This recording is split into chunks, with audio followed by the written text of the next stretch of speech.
a single broken plate, a billionaire's cruelty, and one waitress who refused to stay silent. When Lena Brooks shattered more than just porcelain on the marble floor of Manhattan's most exclusive restaurant, she had no idea the insult that followed, delivered in flawless Italian by Ethan Vale himself, would change everything. But when she fired back in the same language, the entire room fell silent. The video went viral by morning. She lost her job by noon. And by the next day, the man who destroyed her life was sitting in her apartment with an offer she couldn't refuse. Stay until the end, hit like, and comment your city so I can see how far this story travels. The sound of shattering porcelain cut through the low murmur of conversation like a gunshot. Lena Brooks froze, her hands still extended where the plate had been seconds before. The cream-colored fragments spread across the black marble floor in an almost perfect circle, the remnants of a $60 appetizer creating an abstract art piece that would have been beautiful if it weren't so mortifying. The dining room of Luminare, Manhattan's newest temple to excess, went quiet. Not entirely silent, because the truly wealthy never allowed something as pedestrian as a waitress dropping a plate to interrupt their conversations completely, but quiet enough. Quiet enough that Lena could hear her own heartbeat pounding in her ears. Quiet enough that every other server in the room stopped mid-stride, relief and pity warring on their faces because it was her and not them. "I'm so sorry," Lena said, her voice steadier than she felt. She was already lowering herself to the floor, already reaching for the larger pieces. "I'll have a replacement out in just... Don't bother." The voice came from directly above her, and Lena's hands stilled. She knew that voice. Everyone in New York knew that voice, even if they'd never heard it in person. It had launched 1,000 business deals, charmed its way through countless boardrooms, and allegedly made grown investors weep. Ethan Vale was looking down at her with an expression that managed to be both bored and contemptuous. He was younger than she'd expected, 32, maybe 33, with dark hair that probably cost more to maintain than her monthly rent, and a suit that definitely did. His eyes were a cold gray that reminded Lena of winter oceans, and they were currently fixed on her with the kind of attention usually reserved for insects. "I said don't bother," he repeated, his tone suggesting this was already more effort than she was worth. Then he turned slightly, addressing the older man seated across from him, some European business associate whose name Lena hadn't caught when she'd taken their order 20 minutes ago. When Ethan spoke again, it was in rapid, fluid Italian. "Esattamente quello che intendevo prima, Giovanni. Gli americani non hanno più orgoglio nel loro lavoro. Guardala, probabilmente ha passato più tempo a farsi selfie nel retro che ad imparare a tenere un piatto. Dovrebbero assumerla in un fast food, non qui." Lena understood every word. "It's exactly what I meant earlier, Giovanni. Americans have no pride in their work anymore. Look at her. She probably spent more time taking selfies in the back than learning to hold a plate. They should hire her at a fast food place, not here." Something hot and sharp twisted in Lena's chest. She'd dealt with rude customers before. She'd dealt with men who looked through her like she was furniture, women who snapped their fingers for service, teenagers who left a $1 tip on a $300 bill. She'd learned to smile through all of it, to nod and apologize and absorb their casual cruelty like it was part of the job description. But this was different. This wasn't just rudeness. This was calculation. Ethan Vale had looked at her, made a complete assessment of her worth as a human being, and decided she deserved to be mocked in a language he assumed she wouldn't understand. He'd chosen cruelty as entertainment, something to bond over with his business partner while she cleaned up at his feet. Lena stood up slowly, the broken porcelain still scattered around her shoes. She looked directly at Ethan Vale, noting with some satisfaction the way his eyes widened slightly at her sudden stillness, and responded in the same fluid Italian he'd used. "Ha ragione, signor Vale. Dovrai lavorare in un fast food. Almeno là le persone sanno che comportarsi da stronzi non è un sostituto per avere una personalità." "You're right, Mr. Vale. I should work at a fast food place. At least there, people know that acting like an asshole isn't a substitute for having a personality." For exactly 3 seconds, the entire room went completely silent. Giovanni's eyes went wide, then crinkled with surprised laughter. Ethan's expression transformed from bored contempt to something Lena couldn't quite read. Shock, certainly, but something else underneath it. Something almost like interest. Then the room exploded into motion. Several diners had their phones out, and Lena realized with a sinking feeling that at least 2 of them had been recording. Of course they had. Nothing was ever private anymore, especially not when it involved someone like Ethan Vale. Lena, Marcus Chen, the floor manager, materialized at her elbow with the kind of forced calm that meant someone was about to get fired. A word, now. Lena followed him through the kitchen doors, acutely aware of every eye on her back. The kitchen staff parted like the Red Sea, their expressions ranging from shock to poorly concealed glee. Nobody liked Luminaire. The hours were brutal, the customers worse, and the owner was a petty tyrant who docked pay for invented infractions. But nobody was stupid enough to talk back to a customer, especially not that customer. Marcus led her to the small office off the kitchen, barely large enough for a desk and 2 chairs. He didn't sit. Neither did Lena. "What the hell were you thinking?" Marcus's voice was low, controlled. He was 35, had been in the restaurant industry since he was 16, and had the perpetually exhausted look of someone who'd seen everything and was tired of all of it. "Do you have any idea who that is?" "Ethan Vale," Lena said. "Owner of Vale Industries. Net worth somewhere north of $4 billion. Recently divorced, 1 kid, known for hostile takeovers, and being a general." "Don't," Marcus interrupted. "Don't finish that sentence. Don't make this worse." "Worse than what? He insulted me, in Italian, because he thought I was too stupid to understand." "He's a customer, Lena. A customer worth more than this entire restaurant, more than everyone in it combined. You don't talk back to customers." "Even when they're wrong?" "Especially when they're wrong." Marcus rubbed his temples. "I'm sorry, I actually am, but I can't. Romano's already on the phone. You're done."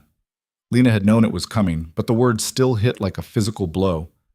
"Marcus, there's nothing I can do. You know Romano. He's probably already drafting the story he's going to tell people. How he fired the mouthy waitress who insulted his most important client. He'll dine out on this for months." Marcus pulled an envelope from his desk drawer. 2 week severance. I know it's not enough, but it's what I could manage." Lena took the envelope with numb fingers. 2 week severance from a place where she'd worked for 3 years, where she'd covered shifts when people called in sick, where she'd smiled through harassment and exhaustion because she needed this job, because she was saving for graduate school, because she'd thought if she just kept her head down and worked hard enough, eventually it would lead somewhere better.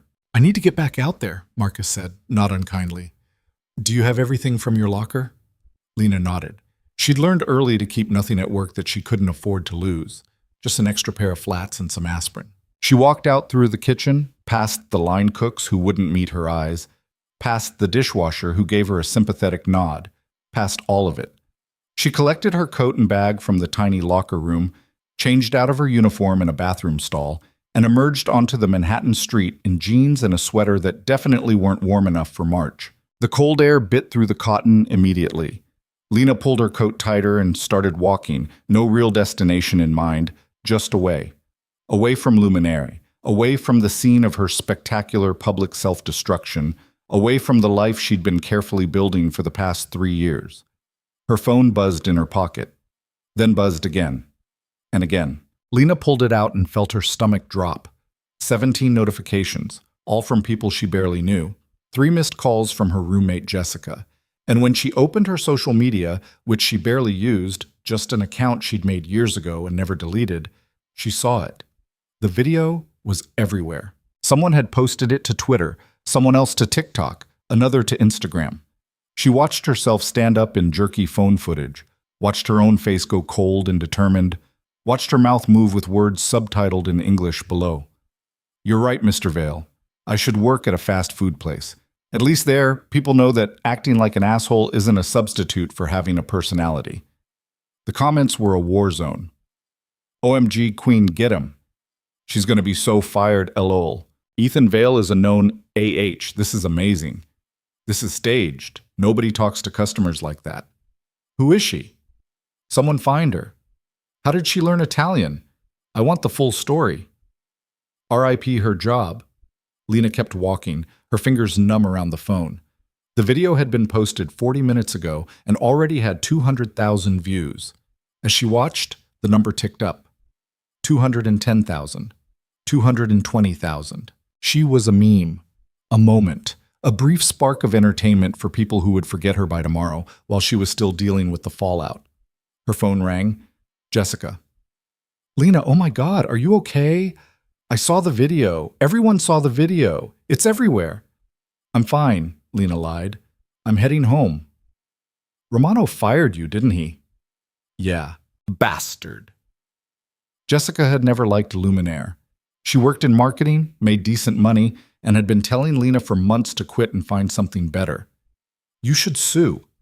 That's wrongful termination. You were defending yourself from verbal harassment. Jess. Lena stopped at a crosswalk, watching the walk signal blink down from 15.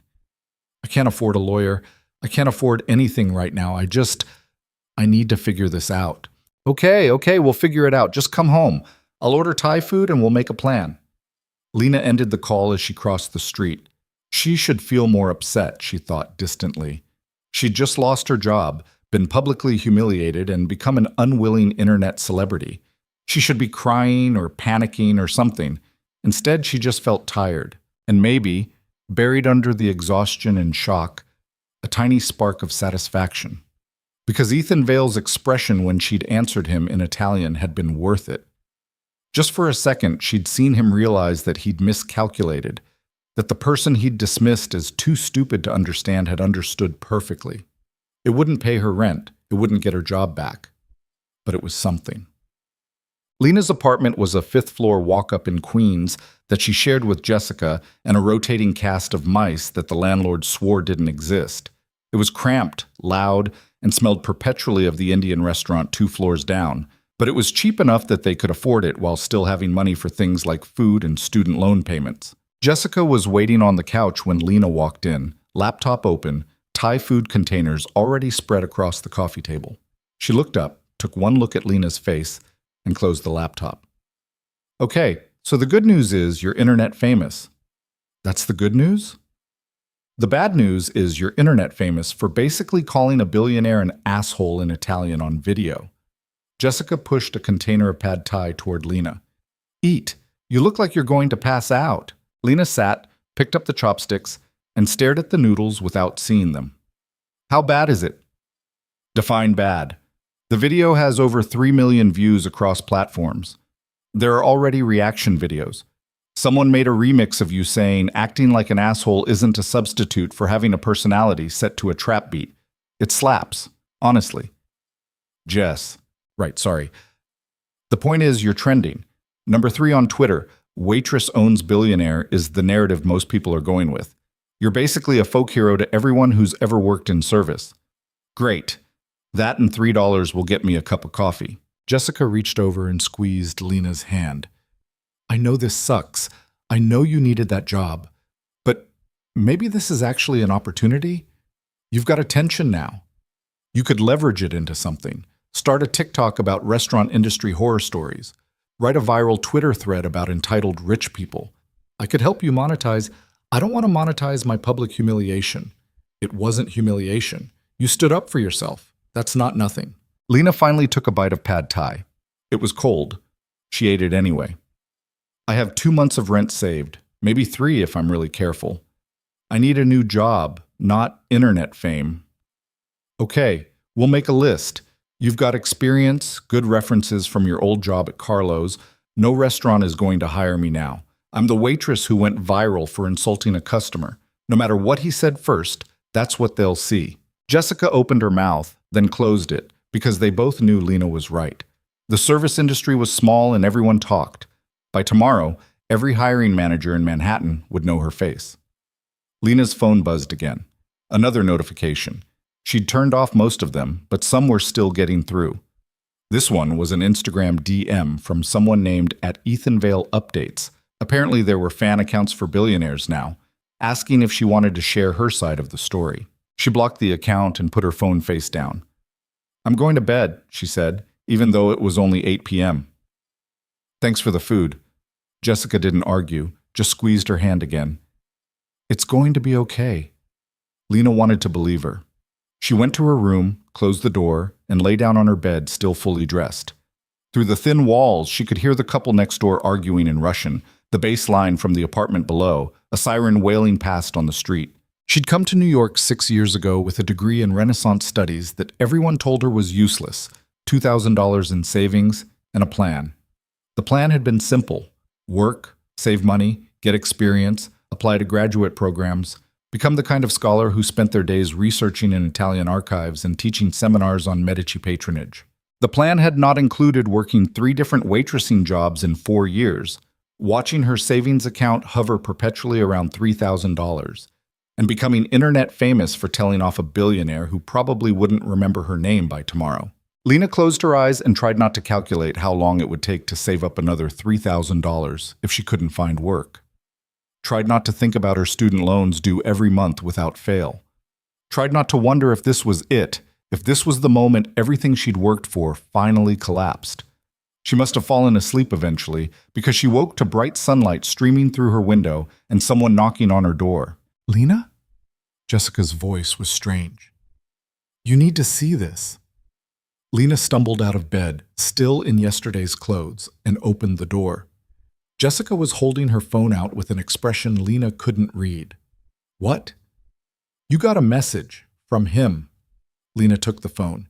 The Instagram DM was from a verified account, at Ethan Vale.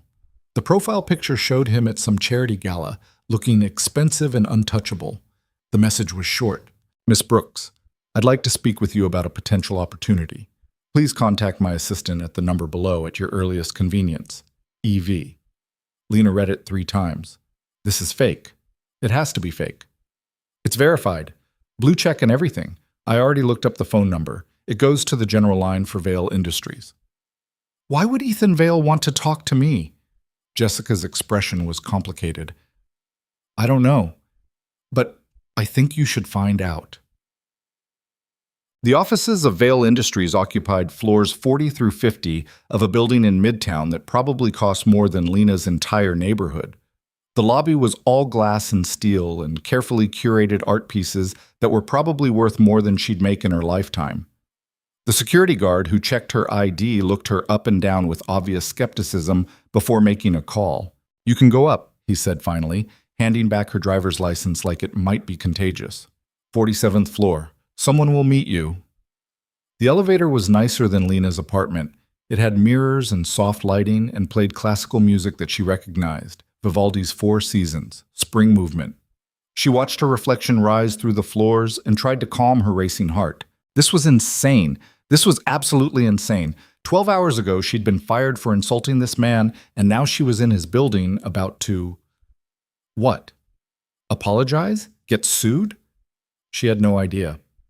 The elevator opened directly into a reception area that looked like it had been designed by someone who thought the word minimalist meant aggressively expensive. A woman in her 50s with perfect posture and a Chanel suit was waiting. "Miss Brooks, I'm Catherine Mills, Mr. Vale's executive assistant. Please follow me." Lena followed Catherine through a hallway lined with photographs. Ethan Vale shaking hands with presidents and CEOs, cutting ribbons, giving speeches. In all of them, he had the same slightly distant smile, like he was thinking about something more important than the moment he was in. Catherine stopped at a set of double doors. "Mr. Vale is finishing a call. He'll be with you in a moment. Please have a seat." The office beyond was enormous. Floor-to-ceiling windows overlooked Manhattan, the morning sun turning the city into something beautiful and false. The furniture was modern and uncomfortable looking, all sharp angles and leather. And sitting behind a desk the size of Lena's bed was Ethan Vale. He was on the phone, speaking rapid-fire Mandarin. Lena caught maybe 1 word in 5. Her Mandarin was functional at best, mostly learned from a college roommate and late-night takeout orders. She sat in one of the uncomfortable chairs and tried to look like she belonged here. Ethan ended the call and looked at her. In the daylight, without the dramatic lighting of Luminare's dining room, he looked tired. There were circles under his eyes and a coffee stain on one cuff that somehow made him seem more human. "Miss Brooks, thank you for coming. I wasn't aware I had a choice." The words came out sharper than Lena intended, but she didn't take them back. Ethan's mouth twitched, not quite a smile. "You don't, but I appreciate you pretending otherwise." He gestured to the chair across from his desk. "Please, sit." Lena sat, keeping her spine straight and her hands folded in her lap. Every instinct she had was screaming at her to run. "I assume you saw the video," Ethan said. "Hard to miss when it's been shared 3 million times. 3.7 million, actually. It's still going." He leaned back in his chair, studying her with those cold gray eyes. You speak Italian? Yes. Where did you learn? University, double major in Italian and art history. Lena met his gaze evenly. I also read Dante in the original, know more about Renaissance altarpiece composition than anyone should, and can identify most major Venetian painters by brushwork alone. I'm full of surprises. Clearly. Ethan was quiet for a moment. I owe you an apology. Lena blinked. That was the last thing she'd expected. Excuse me? What I said yesterday was inappropriate. Cruel, actually. I made assumptions about you based on nothing, and then compounded the insult by doing it in a language I thought you wouldn't understand. He spoke carefully, like someone who'd practiced this speech. I'm sorry. Lena didn't know what to say. She'd come here expecting anger or threats, or maybe a job offer to make the bad press go away, but not this. Not a billionaire apologizing to her in his corner office with what seemed like actual sincerity. Okay, she said finally. Apology accepted. Can I go now? I also have a job offer. There it was. I'm not signing an NDA. I'm not asking you to. Ethan stood and walked to the windows, hands in his pockets. Against the Manhattan skyline, he looked like something out of a magazine spread. I'm acquiring a property in Florence, a small chain of historic hotels that have been in the same family for 200 years. The current owner, Signora Castellani, is reluctant to sell to an American. Can't imagine why. Ethan ignored the sarcasm. The deal is worth $60 million. I've been working on it for 6 months. Yesterday, after our encounter, I had a 2-hour call with Signora Castellani where she told me, in Italian, that she would never sell her family's legacy to someone who treats service workers with contempt. He turned to face Lena. She saw the video. So did most of Italy, apparently. So you want me to what? Make a video apologizing? Tell everyone it was a misunderstanding? No. I want you to come to Florence with me for 6 weeks as a consultant. Help me understand the cultural context I'm missing. Translate, yes, but also help me not make an ass of myself. His expression was hard to read. Signora Castellani suggested that if I valued Italian culture and language enough to employ someone who speaks it fluently, perhaps I valued more than just the bottom line. Lena stared at him. This is the worst job offer I've ever heard. The pay is $15,000 a week, plus expenses, accommodations, and airfare. Lena did the math. $90,000 for 6 weeks of work. That was more than she'd made in the last 3 years combined. That was graduate school paid for. That was every student loan cleared. That was a future. There has to be a catch. The catch is you'd be working for me, and I'm difficult. Ethan crossed his arms. I work long hours. I expect excellence. I don't tolerate excuses or lateness or anything less than complete professionalism. And yet you want to hire the woman who called you an asshole on viral video. I want to hire the woman who speaks 3 languages, has a degree in exactly the period I'm trying to understand, and isn't afraid to stand up for herself. He returned to his desk, pulled out a folder, and slid it across to her. Contract. Read it, have a lawyer look at it if you want. I need an answer by tomorrow. Lena opened the folder. The contract was surprisingly straightforward. 6 weeks, $15,000 a week, payment in full at the end of the term. Accommodations and travel covered separately. No NDA, no non-compete, no weird clauses about personal conduct. Why me? She asked. You could hire an actual consultant, someone with credentials and experience. I've hired plenty of consultants. They tell me what they think I want to hear. Ethan met her eyes. You told me the truth. That's worth more than credentials. Lena closed the folder. I need to think about it. Of course. Catherine will see you out. Ethan was already turning back to his computer, dismissing her. Then he paused. Miss Brooks? For what it's worth, you were right. About the personality thing. Lena left the office with the contract burning a hole in her bag. Catherine walked her back to the elevator in silence, pressed the button, and handed her a business card. Mr. Vale's private number, she said quietly. Call when you decide. He's not as terrible as he seems. The elevator doors closed before Lena could respond. Jessica was waiting at the apartment with pizza and wine when Lena got home. So? What did he want? Lena dropped the contract on the coffee table. Jessica read it, then read it again, then looked up with wide eyes. This is real? This is actually real money? Apparently. Lena, this is insane. You have to take this. Do I? Lena sat down, suddenly exhausted. He wants me to go to Florence for 6 weeks to help him buy hotels, to basically be his cultural translator so he can convince an Italian grandmother that he's not exactly what he showed himself to be yesterday. For $90,000. It's not about the money. It's definitely about the money. Lena, you were fired yesterday. You have 2 months of rent saved. You've been trying to save for graduate school for 6 years. Jessica grabbed her hands. This is it. This is the chance. What if it's a disaster? What if I get there and he's actually terrible? What if... Then you leave. You take the money you've already made and you leave. Jessica's expression was fierce. But what if it's not? What if this is the universe giving you exactly what you need after years of bullshit waitressing jobs and pretending not to notice when customers grab your ass? Lena pulled her hands away and picked up the contract again. 6 weeks. $90,000. Florence, which she'd studied for years and never seen in person. And Ethan Vale, who was either sincere about changing or very good at manipulation. I'll sleep on it, she said. She didn't sleep. She lay in her bed, staring at the ceiling, listening to the city outside her window.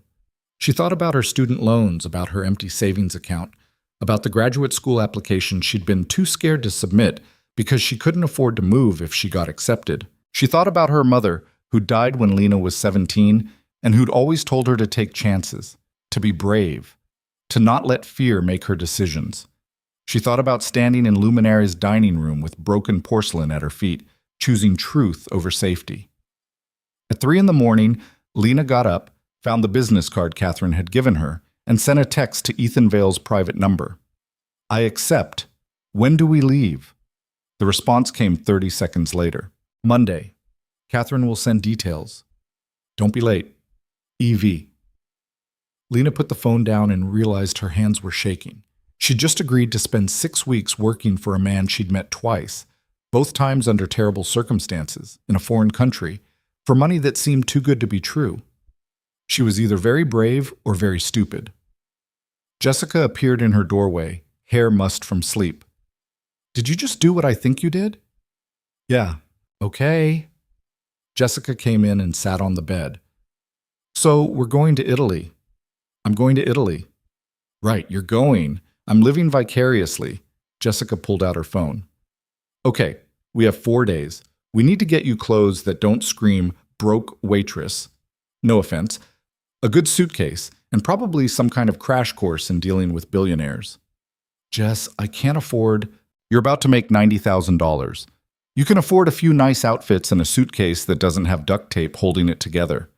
Jessica was already scrolling through her phone. Also, we should Google him.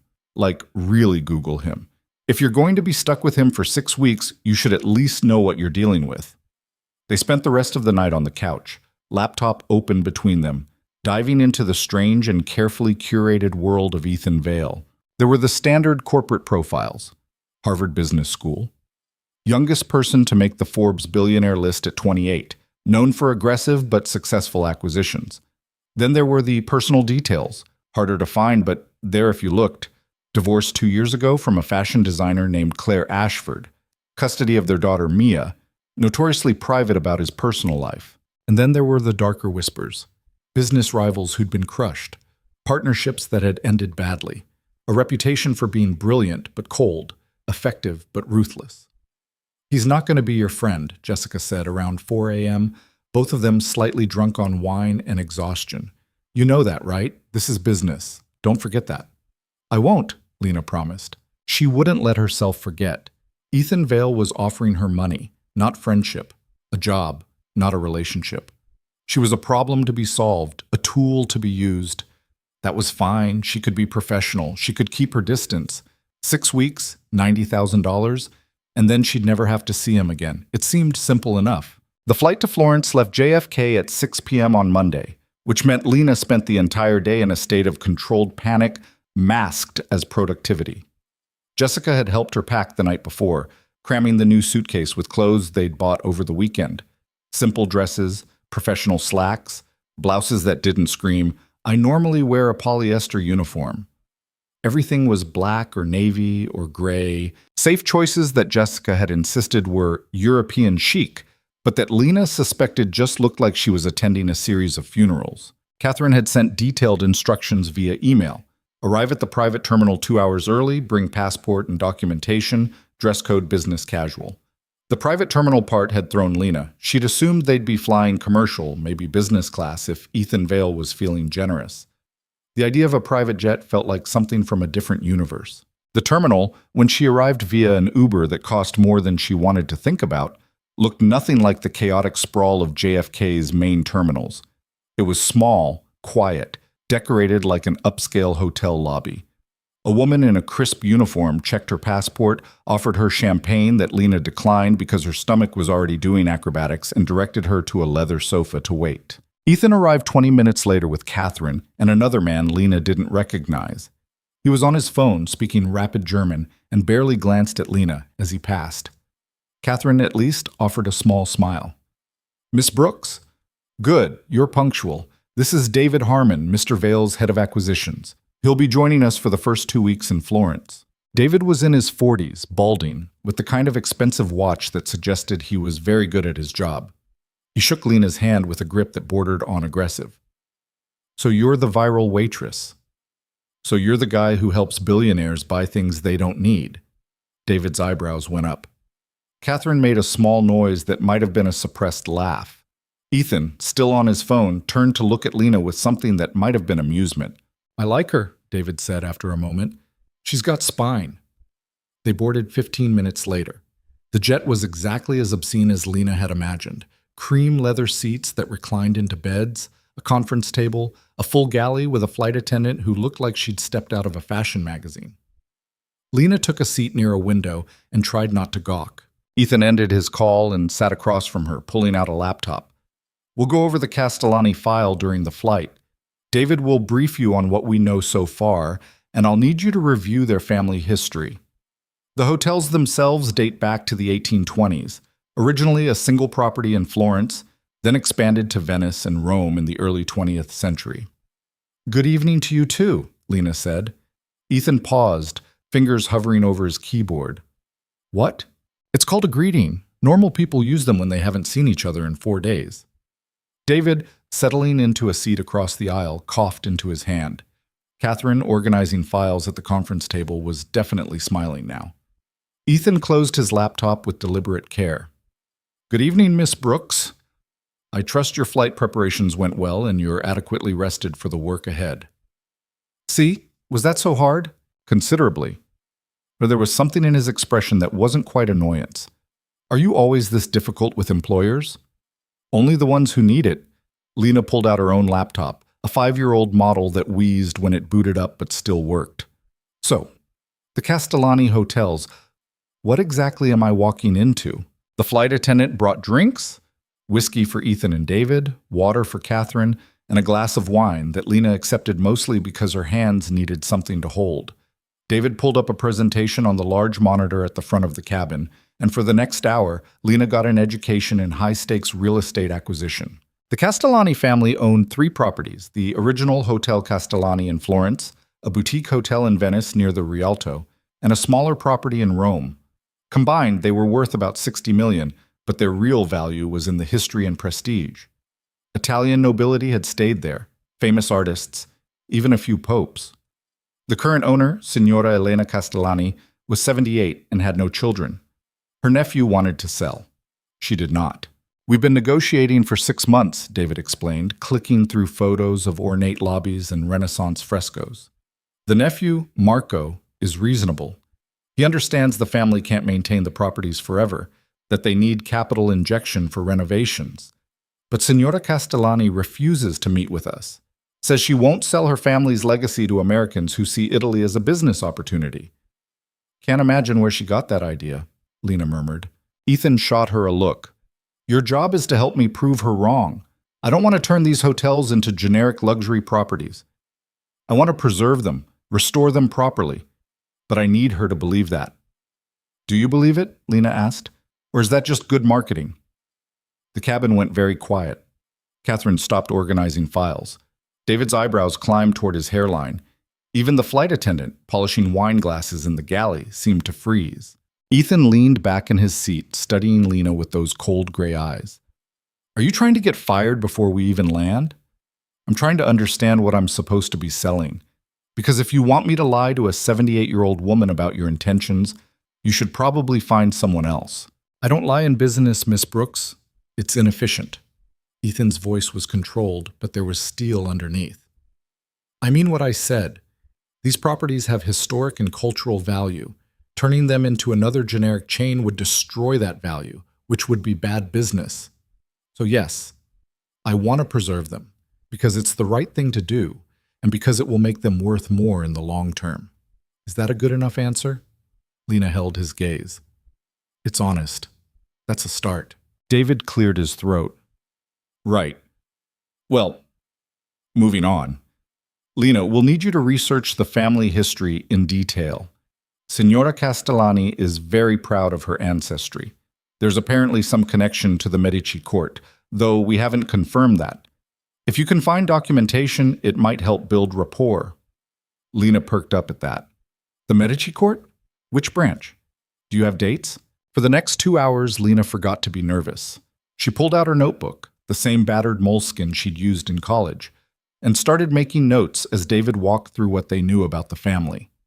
The Castellanis had been merchants originally, then moved into hospitality in the early 1800s when Florence started attracting European aristocracy on the Grand Tour.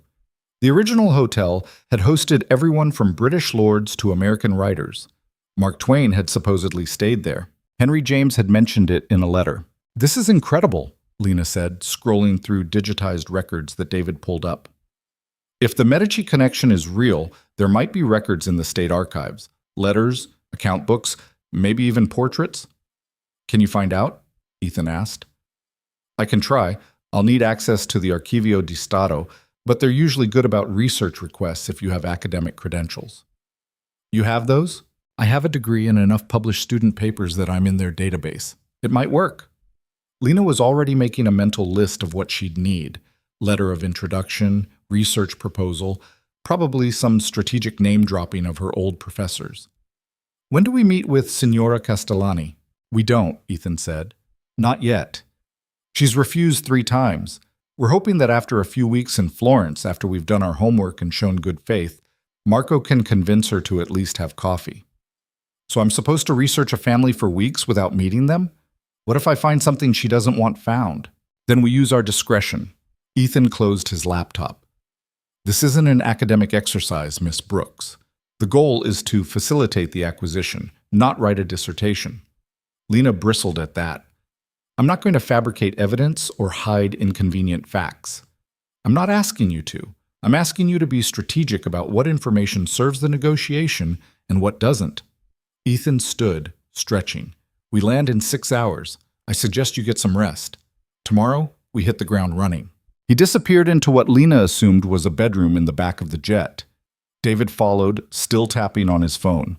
Catherine gathered her files and gave Lena an sympathetic look. He's always like this before a major deal, short-tempered, demanding. Try not to take it personally. Does he ever take anything personally? Lena asked. Catherine's smile was enigmatic. Not if he can help it. Sleep well, Miss Brooks. Lena converted her seat into a bed, which felt obscene and wonderful at the same time, and tried to sleep. The jet engines hummed beneath her, steady and expensive. Through the window, she could see nothing but darkness and stars. She kept thinking about Ethan's face when she'd challenged him. That flash of something that might have been respect or might have been irritation. She couldn't tell which, and that bothered her more than it should. This was a job. 6 weeks, $90,000, nothing personal. She needed to remember that. But as she drifted off somewhere over the Atlantic, Lena couldn't shake the feeling that she'd just agreed to something a lot more complicated than translating Italian and researching old families. They landed in Florence at 10 a.m. local time, and Lena's first thought as they descended was that photographs didn't do it justice.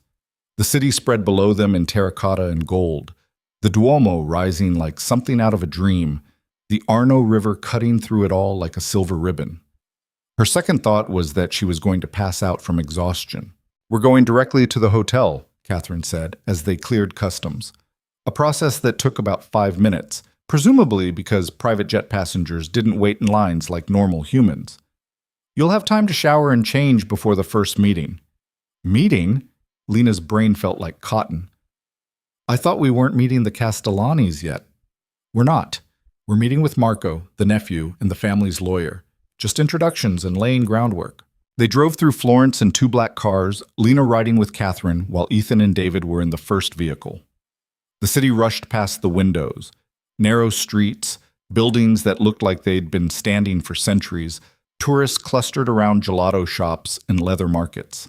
Lena wanted to stop, to walk, to actually see it, but the cars didn't slow until they pulled up to a hotel that made her breath catch. Hotel Castellani sat on a quiet street near the Ponte Vecchio, its facade a perfect example of Renaissance architecture.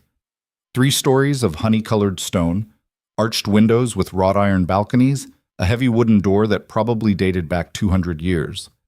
Above the door, carved into the stone, was the family crest, a tower flanked by olive branches. It's beautiful, Lena said, and meant it. It's falling apart, David said from behind her. He'd gotten out of the first car and was looking at the building with the critical eye of someone who saw property, not history. The plumbing is original, half the rooms don't have air conditioning, and the roof needs replacing. But yes, it's beautiful. They checked in at a front desk that belonged in a museum. Dark wood, marble top, everything slightly worn in a way that suggested generations of use. The clerk, a young man with excellent English and a wary expression, gave them keys and directed them to their rooms on the 2nd floor.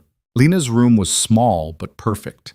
Frescoed ceiling, antique furniture, windows that overlooked a courtyard garden where lemon trees grew in terracotta pots. The bathroom was, as David had warned, clearly an afterthought, squeezed into what had probably been a closet, with a shower so small she'd have to be strategic about turning around. But the water was hot, and after 10 minutes under the spray, Lena felt almost human. She changed into one of the dresses Jessica had insisted she buy, simple navy with a professional neckline, and was attempting to make her hair look less like a bird's nest when someone knocked. Catherine, looking impossibly fresh considering she'd been traveling just as long. Ready? They're waiting downstairs? The meeting took place in what had probably been the hotel's original dining room. High ceilings, more frescoes, a long table that could seat 20. Currently it seated 5. Ethan at the head, David on his right, and 3 Italians who turned as Lena entered. Ah, finally. The man who stood was about 50, well-dressed, with the kind of tan that suggested he spent a lot of time somewhere sunny. You must be Miss Brooks, Marco Castellani. His English was perfect, his handshake warm. The woman next to him, elegant, mid-40s, with silver reading glasses on a chain, introduced herself as Vittoria Rossi, the family's lawyer.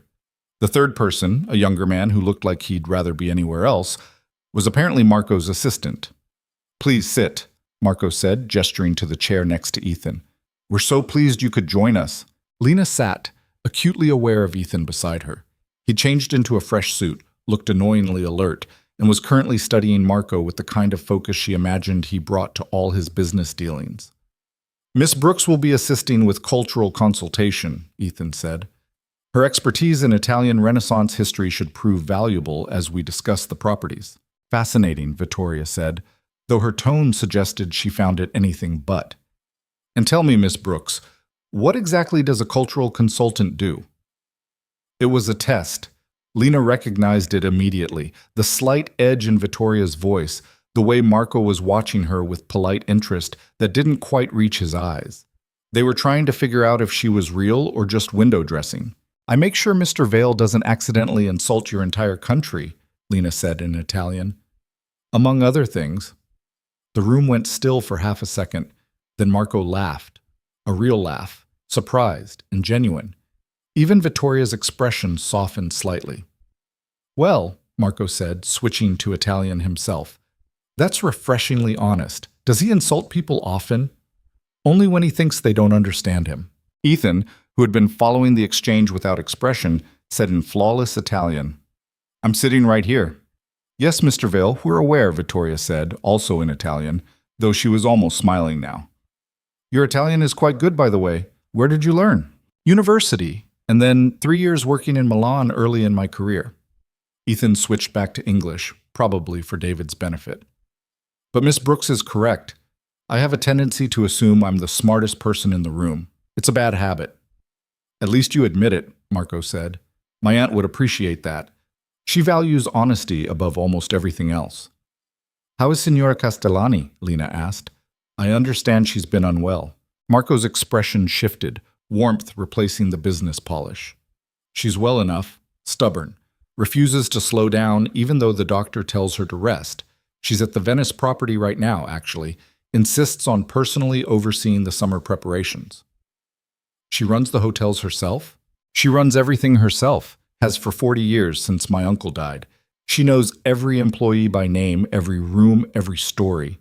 Marco's voice held affection and exasperation in equal measure. Which is why this sale is so difficult. She doesn't see these hotels as property. She sees them as family. Vittoria cut in, her tone professional again. Which brings us to the purpose of today's meeting. Mr. Vale, my client wants assurances, in writing, about your intentions for the properties, specifically that you won't change the names, that current employees will be retained, and that the historic integrity will be preserved. David pulled out a folder. We've drafted a preliminary agreement addressing those concerns. For the next hour, Lena watched Ethan work. He was good, she had to admit. Patient when Marco pushed back on terms. Firm when Vittoria tried to insert clauses that would limit his operational control. Strategic about what he'd concede and what he wouldn't. David handled the financial details, pulling up spreadsheets and projections, but it was Ethan who drove the negotiation. What surprised Lena was that he actually listened. When Marco talked about his aunt's fears that the hotels would lose their character, Ethan didn't dismiss them. He asked questions, wanted to understand, even offered to have his architects present their restoration plans before any work began. Your aunt is welcome to review everything, Ethan said. In fact, I'd prefer it. She knows these buildings better than anyone. It would be stupid not to use that knowledge. She'll never agree to meet with you, Marco said bluntly. I'm sorry to be so direct, but you should know. She saw that video, the one with Miss Brooks. The room went quiet. Lena felt heat crawl up her neck. She saw it and said that any man who speaks to service workers that way doesn't deserve her family's legacy. Marco looked genuinely apologetic. I told her you apologized, that you hired Miss Brooks specifically because of what happened, but my aunt holds grudges. Then we'll have to change her mind, Ethan said calmly. Miss Brooks, how long would you need to research the family's Medici connections? Lena pulled her thoughts together. The Archivio di Stato should have records if they exist. Maybe 2 weeks if I can get access quickly. Make it 1 week. Ethan stood, signaling the meeting was over. Marco, if you can arrange for your aunt to be in Florence next week, I'd like Miss Brooks to present her findings directly. No me, no lawyers, just her and Signora Castellani. Woman to woman, historian to historian. Marco exchanged a glance with Vittoria. I can try, but I'm not promising anything. That's all I'm asking. They shook hands, made polite noises about dinner sometime, and the Italians left. David immediately started packing up files, already on his phone, arranging the next thing. Catherine was making notes, and Ethan turned to Lena with an expression she couldn't quite read. 1 week, he said. Can you actually do it? Probably. If the records are where I think they are, and if the archivists cooperate, and if I don't sleep much. You'll have whatever resources you need. Catherine will arrange archive access and anything else. Ethan checked his watch. It's 2 p.m. Take the afternoon to get oriented. We'll meet for dinner at 8 to discuss strategy. He walked out before Lena could respond. David followed, still on his phone. Catherine gathered her things and paused at the door. There's a research library 2 blocks from here. I took the liberty of setting up an appointment for you tomorrow morning with the head archivist. He's expecting you at 9. She handed Lena a business card.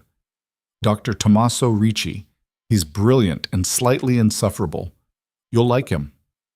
Then Lena was alone in the fresco dining room of a Renaissance hotel in Florence, with 1 week to prove herself and no idea if she could actually pull this off. She pulled out her phone to text Jessica, then remembered the time difference. It was barely 8 a.m. in New York. Instead, she opened her notes app and started making a list of what she'd need. Archive access, secondary sources on the Medici court, any published histories of the Castellani family, maps of Florence from the 1500s. Her hands were shaking slightly. From exhaustion or adrenaline or the sudden realization that she was actually here in Florence, about to dive into the kind of research she'd only dreamed about in graduate school. Lena walked to the window and looked out at the courtyard garden. The lemon trees swayed in the afternoon breeze. Somewhere above, she could hear voices, hotel staff probably, going about their work in a building their families had worked in for generations. She thought about Signor Castellani refusing to sell to a man who'd insulted a waitress on viral video. About Marco's obvious affection for his stubborn aunt. About Ethan's careful negotiation and his admission that he assumed he was always the smartest person in the room. About herself, standing in a Manhattan restaurant with broken porcelain at her feet, choosing honesty over safety. 1 week, she said aloud to the empty room. No problem. It was absolutely a problem, but Lena had never been good at backing down from challenges, even the impossible ones. Dinner at 8 turned out to mean dinner at 8:30 because Ethan got pulled into an emergency call about some property in Singapore. Lena spent the extra 30 minutes in the hotel's small library, a room lined with books that were probably worth more than her education, trying to prepare questions for the archivist tomorrow. When she finally made it to the restaurant Ethan had chosen, he was already there with David, both of them looking at a laptop and arguing about something in low voices. The restaurant was small, family-owned, tucked into a side street that tourists probably never found. The owner greeted Ethan by name, which suggested he'd been here before. "Miss Brooks?" Ethan closed the laptop as she approached. "We ordered wine. I hope that's acceptable. It's Italy. Wine is basically water here." Lena sat, accepting a glass of red that was probably more expensive than her entire wardrobe. So, strategy. David launched into a detailed breakdown of the timeline. 1 week for research, then a meeting with Signora Castellani if Marco could arrange it, then 2 weeks of detailed negotiations if she agreed to sell, then final contracts and closing. 4 weeks total, maybe 5 if complications arose. "And if she doesn't agree to sell?" Lena asked. "Then we've wasted 6 months and $60 million in potential acquisition," David said flatly. "Which would be bad for everyone." "No pressure then." Ethan hadn't touched his wine. He was watching Lena with that unsettling focus again. "Tell me about the Medici connection. What are we looking for?" Lena set down her glass and switched into the mode she'd used in college seminars. Organized, confident, the version of herself that could talk about dead people and old documents like they mattered. Because they did. The Medici family controlled Florence from the 15th to 18th centuries, with some interruptions. They were bankers originally, then became de facto rulers. If the Castellanis have a genuine connection, it probably dates to the 15th or 16th century, when the Medici were at their peak. She pulled out her notebook, flipped to a page of scribbled notes. The connection could be economic. The Castellanis might have been merchants who did business with the Medici Bank. Or it could be social, marriage connections, court appointments, patronage. "What's the best case scenario?" Ethan asked. "Best case? We find documentation that one of the Castellanis held an official position in the Medici court. Maybe an administrator or a court artist, or even just a merchant with exclusive contracts. Something that proves they were part of the inner circle, not just random Florentines who happened to exist at the same time. And that would matter to Signora Castellani because it would prove her family was important, not just successful, but historically significant, part of the cultural heritage she's trying to protect." Lena met his eyes. "You're not just buying hotels, Mr. Vale. You're asking her to trust you with 400 years of family pride. If I can show her that pride is justified, that there's documentation proving her ancestors were as important as she believes, it might make her more willing to let go." David looked skeptical. "That's a lot of psychology based on old documents." "That's literally what history is. Old documents and psychology." Ethan almost smiled at that. "What do you need from us?" "Nothing. Just stay out of my way and let me work." Lena took a sip of wine, then added, "And maybe don't insult any more waitresses while I'm trying to rehabilitate your image." "I'll do my best." Food arrived, pasta that was somehow better than anything Lena had ever eaten, even though it was just butter and cheese and noodles. They talked business through dinner, David outlining contingency plans, and Ethan asking sharp questions about timeline and resources.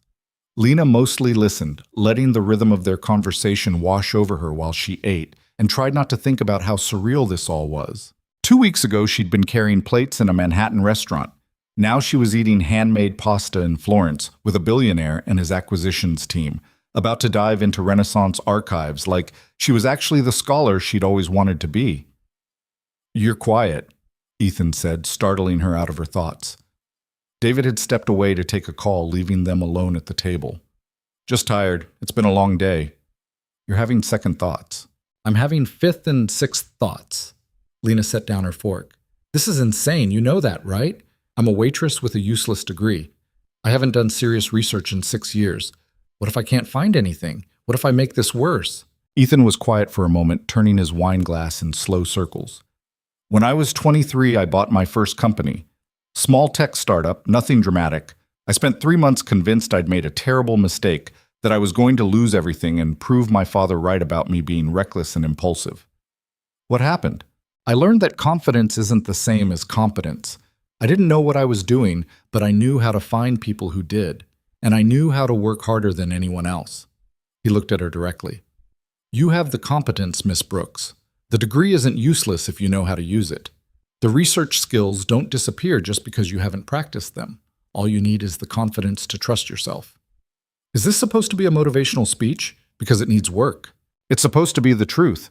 Ethan stood, pulling out his wallet. "Get some sleep. Tomorrow you start proving me right about hiring you." He left before Lena could respond, which was probably for the best because she didn't know what to say. She sat alone at the table, finishing her wine, thinking about confidence and competence, and the gap between who she was and who she wanted to be. Eventually, she paid her share of the bill, using the corporate card Catherine had given her, which felt like playing dress-up, and walked back to the hotel through streets that were quiet except for the occasional cluster of late-night diners and lovers walking hand in hand. Florence at night was impossibly beautiful, the kind of beautiful that made her chest ache with something she couldn't quite name. Want, maybe, or recognition. This was the world she'd studied in books and lectures, made real and solid and right in front of her. She could do this. She could find the Castellani connection, could prove herself to Ethan and Marco, and most importantly to Signor Castellani. Could maybe, possibly, turn this ridiculous job into something that mattered. Or she could fail spectacularly and prove everyone who'd ever told her that Renaissance studies was a waste of time absolutely correct. Lena made it to her room, fell into the antique bed without bothering to change, and slept dreamlessly until her alarm went off at 7 a.m. The Archivio di Stato di Firenze was housed in a building that had been a convent once, all stone walls and vaulted ceilings, and the kind of quiet that felt sacred.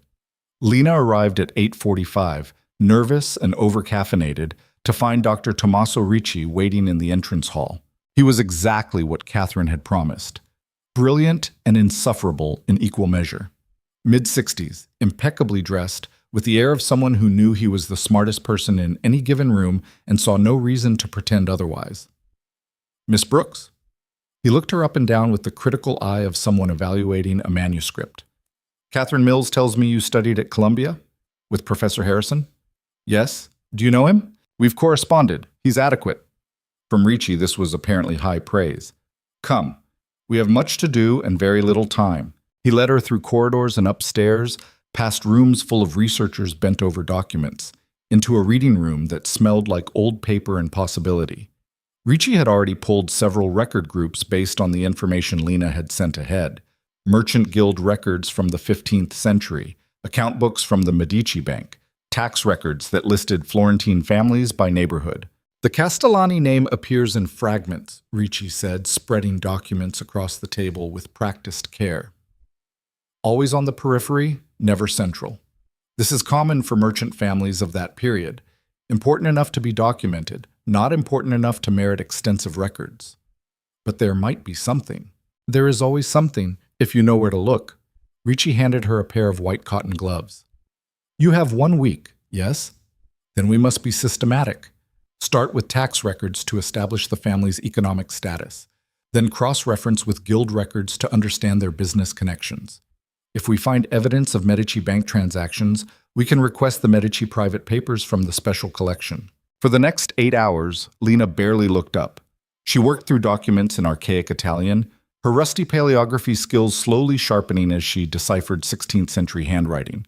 Ricci appeared periodically with new materials, offering terse comments and corrections that were somehow more helpful than entire lectures would have been. By 4 p.m., she had a timeline. The Castellani family had been cloth merchants in the 1480s, moderately successful, with workshops near the Mercato Vecchio. They appeared in tax records regularly, always paying on time, which suggested financial stability. By 1510, they'd expanded into wool trading and were wealthy enough to commission a small family chapel in Santa Maria Novella. "This is good," Ricci said, reviewing her notes.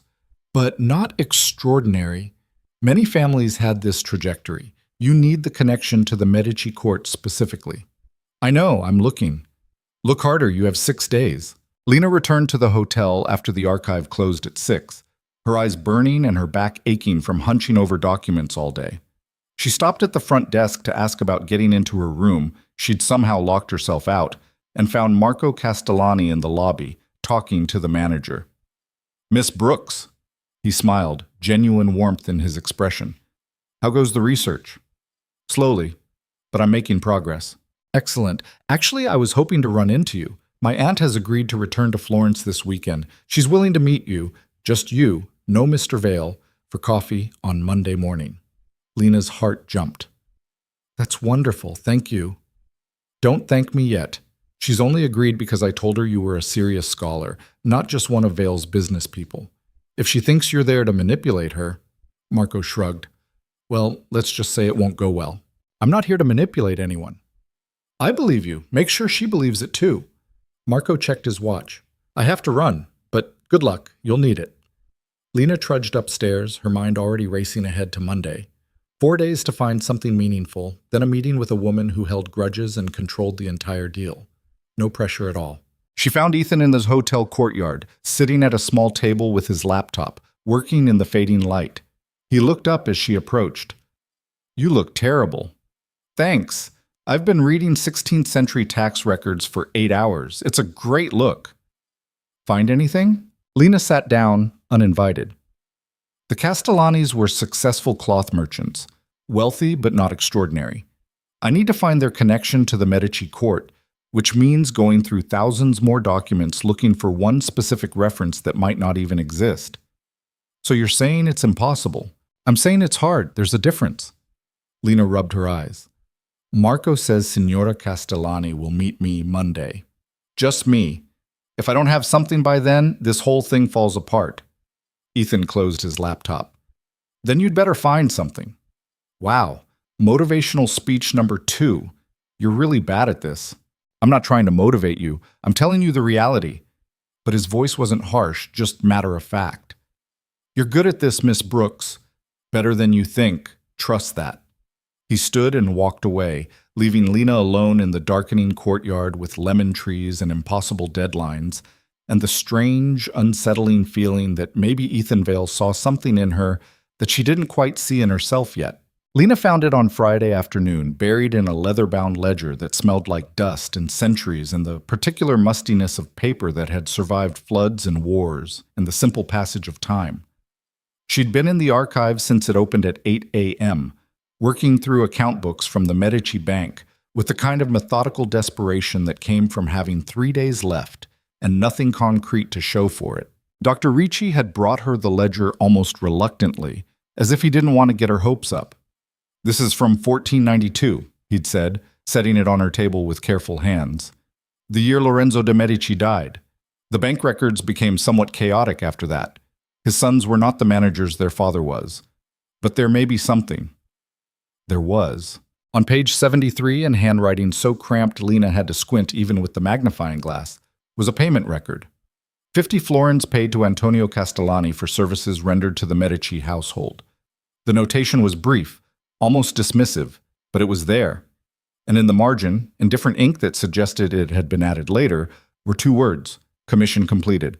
Lena's hands started shaking. She read it 3 times to make sure she wasn't hallucinating from eye strain and too much coffee.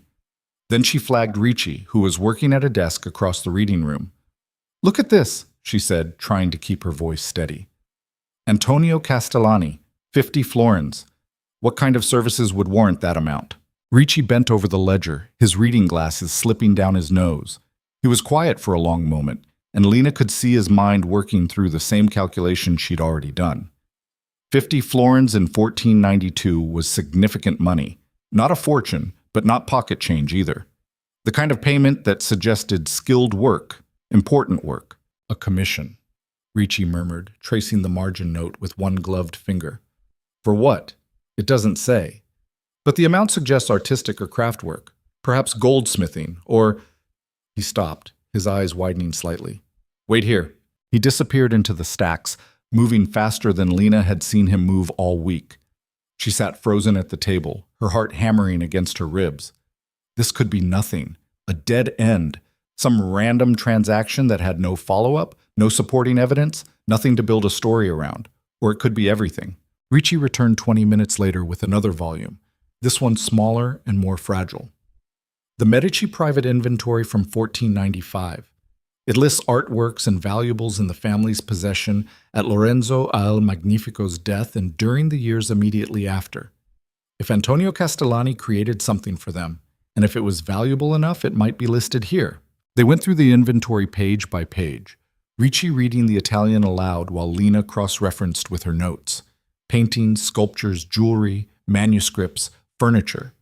The Medici had owned an obscene amount of beautiful things, and tracking one specific piece felt like looking for a particular grain of sand on a beach. Then Ricci stopped. Here, listen to this. He read slowly, translating as he went. One marriage chest, walnut inlay, with scenes of the Judgment of Paris, commissioned 1492 for the wedding of Maddalena de' Medici, created by Antonio Castellani of Florence, valued at 45 florins. Lena grabbed the book, almost forgetting to be gentle with it. There it was, in black ink on yellowing paper. Antonio Castellani had created a marriage chest, a cassone, the kind of ornate furniture piece that wealthy Florentine families commissioned for their daughters' weddings, and he'd created it for the Medici family themselves. Is this enough? Lena asked. Is this the connection? It's evidence, Ricci said carefully. Whether it's enough depends on what you need it to prove. He looked at her over his reading glasses. What are you really asking me, Miss Brooks? Lena sat back, pulling off her gloves. Her hands were still shaking. I need to prove that the Castellani family has historic significance, that they weren't just random merchants, but skilled craftsmen who were trusted by the most important family in Florence. I need to show that their legacy deserves to be preserved. Then yes, Ricci said. This is enough. A Cassoni commission from the Medici is not a small thing. It suggests Antonio Castellani was a master craftsman, possibly trained in one of the major workshops. It suggests the family had connections, reputation, skill. Whether the Cassone itself still exists, he shrugged. That we may never know. Many were destroyed or lost over the centuries, but the documentation exists. That is what matters. Lena wanted to cry or laugh or maybe both. Instead, she very carefully photographed the ledger page and the inventory entry with her phone, then made meticulous notes about the archival codes and page numbers. Evidence that could be verified. Evidence that was real. Dr. Ricci, she said when she'd finished. Thank you. For everything. Thank Catherine Mills, she's the one who called in the favor. But he was almost smiling. Come back when you have more time, Miss Brooks. There are other documents here you might find interesting. Letters, court records, things that speak to how these families actually lived rather than just what they owned. I'd like that. Lena left the archive at closing time, stepping out into Florence in the golden hour when the light turned everything warm and forgiving. She had the evidence. She had the proof. Monday morning, she'd meet Signora Castellani and show her that her family's pride was justified, that their legacy was documented and real and worth preserving. If the old woman didn't throw her out immediately, Lena walked back to the hotel with her phone in her hand, composing and deleting a dozen different text messages to Ethan. Finally, she settled on something simple. Found it. Antonio Castellani created a marriage chest for the Medici in 1492. Full documentation. Meeting Monday should work. His response came 2 minutes later. Good. Report to my room at 7. We'll prep. Not congratulations or well done. Just an acknowledgement that she'd completed the task she'd been hired for. Lena shouldn't have been disappointed, but she was anyway. She shoved her phone in her pocket and tried to focus on the victory instead of the hollow feeling in her chest. When she got back to Hotel Castellani, Marco was in the lobby again, this time with an older woman who had steel gray hair and wore a silk scarf that probably cost more than Lena's entire wardrobe. They were speaking rapid Italian, something about staffing schedules, and didn't notice Lena until she was halfway to the stairs. "Miss Brooks!" Marco called. "A moment, please." Lena turned. The older woman was studying her with sharp dark eyes that missed nothing. "This is Signora Castellani," Marco said, and Lena's stomach dropped because she wasn't ready. She hadn't prepared. She was wearing jeans with archive dust on them, and her hair was a disaster. The old woman's expression didn't change. "So you're the one who insulted my nephew's potential buyer on the internet?" There was no good answer to that. Lena went with honesty. "I insulted him to his face, actually. The internet just happened to be recording." Signora Castellani's mouth twitched. Not quite a smile, but close. "Marco tells me you've been researching my family." "Yes, signora. At the Archivio di Stato, I found evidence that Antonio Castellani created a marriage chest for the Medici family in 1492. The documentation is verified." "A cassone." The old woman's voice was neutral, giving nothing away. "For which Medici daughter?" "Maddalena de' Medici.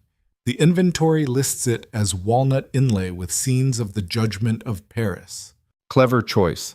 The Judgment of Paris, a story of beauty and choice and consequences. Signora Castellani's eyes were still sharp on Lena's face. "What else have you learned about my family?" Lena pulled out her phone, showing the carefully photographed documentation.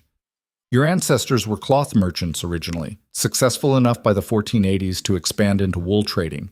They commissioned a family chapel in Santa Maria Novella around 1510, which suggests both wealth and social standing. Antonio Castellani appears to have been a master craftsman, possibly trained in one of the major Florentine workshops. The Medici Commission proves his work was valued at the highest levels of society." Morse. Signora Castellani took Lena's phone, studying the images with an expression that was impossible to read. When she handed it back, her voice was careful. "And what does Mr. Vale plan to do with this information?"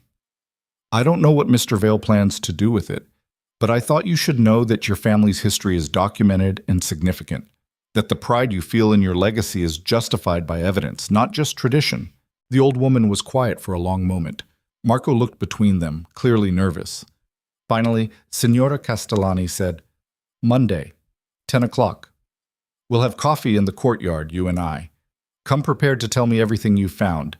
And tell Mr. Vale—" She paused. "Tell him I'm still deciding whether he deserves what my family built."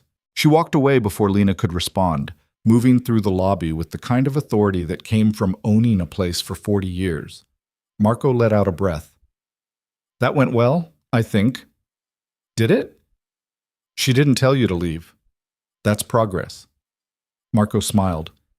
"She's tough, but she's fair. If you're honest with her on Monday, if you show her you actually care about the history and not just the business deal, she'll listen. And if I can't convince her, then we're all out of options." Marco's smile faded. "The banks won't wait much longer for us to recapitalize. If the sale doesn't happen, we'll lose the properties anyway, probably to some corporation that will gut them and turn them into generic tourist hotels. At least with Vale, we have a chance at preservation." Lena thought about that as she climbed the stairs to her room. The weight of it. Signora Castellani was holding on to her pride and her legacy, but if she held too tight, she'd lose both. And Lena was somehow caught in the middle, trying to help a billionaire buy something while simultaneously respecting the woman who didn't want to sell. She made it to her room, showered off the archive dust, and changed into something that didn't look like she'd been crawling through 16th century documents all day. At exactly 7 p.m., she knocked on Ethan's door. He answered immediately, dressed in slacks and a button-down with the sleeves rolled up. His room was bigger than Lena's, of course it was, with a sitting area where his laptop sat open on the coffee table surrounded by papers. "Come in. We need to go over your presentation for Monday." "I just ran into Signora Castellani in the lobby." Ethan's expression sharpened. "And? And she didn't throw me out, which Marco says is a good sign. But she's tough. She wanted to know what you plan to do with the information I found." What did you tell her? That I didn't know. Because I don't. Lena sat in one of the chairs, suddenly exhausted. What are you going to do with it, Ethan? Really?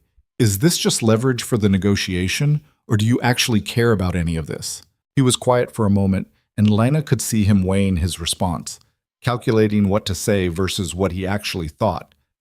Finally, he sat across from her and said, "Both. It's leverage, yes, but I also think it matters. These hotels have survived 200 years because the families who owned them cared about more than profit. If I gut that to make a quick return, I destroy the thing that makes them valuable in the first place." That's very pragmatic. It's the truth. Ethan leaned forward. I'm not a romantic, Lena. I don't preserve things because they're beautiful or historic. I preserve them because destruction is waste, and waste is inefficient. But the end result is the same. The hotels stay intact, the history is respected, and everyone benefits. Lena studied his face, trying to see past the careful control to whatever was underneath. Do you ever do anything just because it's right? Not because it's efficient or profitable, but just because it matters? Why would those things be mutually exclusive? They're not. But you talk about everything like it's a business calculation, like there's no room for things that can't be quantified. Ethan's expression was unreadable. I have a 6-year-old daughter who lives with me every other week. When she's with me, I leave the office at 5. I don't take calls during dinner. I read her bedtime stories even when I have conference calls with Tokyo at midnight. None of that makes business sense, and all of it matters more than anything else I do. Lena hadn't expected that. The sudden glimpse of something personal, something that wasn't calculation or strategy. She didn't know what to say. The point is, Ethan continued, his voice back to its normal, controlled cadence, I know how to separate what matters from what's profitable. The hotels matter. Your research matters. Making sure Signora Castellani trusts us matters. So let's make sure Monday goes well. They spent the next 2 hours going over Lena's findings, with Ethan asking sharp questions and Lena refining her presentation until she could deliver it in her sleep. By 9 p.m., her eyes were crossing and Ethan finally called it. Get some rest. You need to be sharp on Monday. Lena stood, gathering her notes. At the door, she paused. The cassone Antonio Castellani made. The marriage chest for Maddalena de' Medici. I've been thinking about it. And?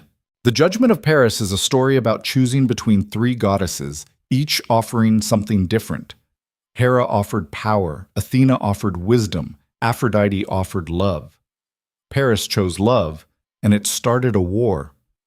Lena met Ethan's eyes. I keep wondering what Maddalena thought when she saw that scene on her marriage chest, whether she saw it as a warning or a promise. Does it matter? I don't know, maybe. Lena opened the door. Good night, Ethan. She was halfway down the hall when she realized she'd called him by his first name instead of Mr. Vale, and he hadn't corrected her. The weekend passed in a blur of preparation and nerves. Lena rehearsed her presentation to Jessica over video chat, who declared it perfect and also boring, and made her add more personal touches. She walked through Florence, trying to see it the way Antonio Castellani might have seen it 500 years ago. The same streets, the same river, the same light. She ate gelato and avoided thinking about Monday morning. On Sunday evening, David cornered her in the hotel restaurant.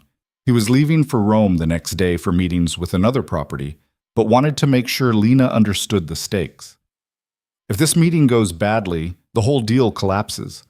Marco can't move forward without his aunt's blessing, and she won't bless anything if she thinks we're using her family history as a manipulation tactic. I'm not manipulating anyone. I know that. You know that. Make sure she knows that. David's expression was serious. Ethan's invested a lot in this acquisition. Time, money, reputation. If it falls apart because you can't convince one old woman that we're legitimate, it reflects badly on everyone. Thanks for the pep talk. Really inspiring. I'm not trying to inspire you. I'm making sure you understand the reality. David stood. Don't screw this up. He left, and Lena sat alone at the table, pushing pasta around her plate without eating. The pressure was getting to her. She could feel it building in her chest, making it hard to breathe. Everything depended on Monday. Everything. Her phone buzzed, a text from Ethan. Stop spiraling. You're ready. Lena stared at the message. She hadn't told him she was spiraling, hadn't talked to him since Friday night, but somehow he knew anyway. She typed back, How did you know I was spiraling? His response, because I spiral before important meetings too. The difference is I've learned to recognize it's usually my brain lying to me about how prepared I am. You're ready. Trust that. Lena read the message 3 times, something warm and unexpected settling in her chest. She saved it before she could think better of it, then went upstairs and forced herself to sleep. Monday morning arrived with cloudless skies and Lena's alarm going off at 7. She dressed carefully. One of the dresses Jessica had insisted on, professional but not stuffy, paired with the good shoes that hurt her feet but looked expensive. She reviewed her notes one final time, then walked downstairs at 9:45 with her heart in her throat. The courtyard was already set up. A small table under the lemon trees, 2 chairs, a coffee service that looked like it cost more than Lena's monthly rent back in New York. And sitting in one of the chairs, reading glasses perched on her nose and a leather-bound book open in her lap, was Signora Elena Castellani. She looked up as Lena approached. "You're early. Good. I hate people who are late." "So do I." Lena sat in the offered chair, trying to project confidence she didn't quite feel. "Thank you for meeting with me, Signora." "Don't thank me yet. I haven't decided if you're wasting my time." The old woman closed her book, Dante's Inferno, Lena noted with interest, and set it aside. "Marco tells me you found evidence of my family's connection to the Medici court. Show me." Lena pulled out her tablet where she'd organized all her findings into a clear presentation. She walked Signora Castellani through the tax records, the guild documentation, the evidence of wealth and social standing. Then she showed her the payment record from the Medici bank and the inventory entry for the Casson. Antonio Castellani was a master craftsman, Lena said, keeping her voice steady and professional. The fact that the Medici family commissioned work from him proves his skill and reputation. Marriage chests were important pieces. They displayed a family's wealth and taste. The Medici wouldn't have hired just anyone. Signora Castellani studied the images on the tablet, her expression unreadable. "What happened to the Cassone?" "I don't know. Many were destroyed over the centuries or sold or simply lost to time. The inventory proves it existed, but tracking its current location would require more research." Lena paused. "If you wanted me to, I could try to find out. It might be in a museum somewhere or a private collection." "Why would you do that?" "Because I'm curious. Because history shouldn't be lost just because it's inconvenient to track down. Because—" Lena stopped herself. "Because I care about this. Not just as a job, but as something that matters." The old woman's dark eyes were sharp on Lena's face. "Mr. Vale is paying you to care. He's paying me to research and translate. The caring part is free." Signora Castellani set down the tablet. She poured coffee for both of them from the silver service, the movements precise and practiced. "Tell me about him. The truth, not the business pitch." Lena wrapped her hands around the delicate cup, grateful for something to hold. "He's brilliant and difficult and doesn't know how to talk to people like they're human. He works too hard, expects too much, and probably hasn't taken a real day off in years. But he's not lying about wanting to preserve the hotels. I think he actually means it, even if his reasons are more pragmatic than romantic." "And you? What do you want?" "Honestly, I want these hotels to survive. Whether that's under your family's ownership or Mr. Vale's or someone else's, I don't care. I just don't want to see them turned into something generic and soulless." Lena met the old woman's eyes. "Your family spent 200 years building something beautiful. That deserves to be protected." Signora Castellani was quiet for a long moment, sipping her coffee. When she finally spoke, her voice was softer. "My husband died 18 years ago. Heart attack, very sudden.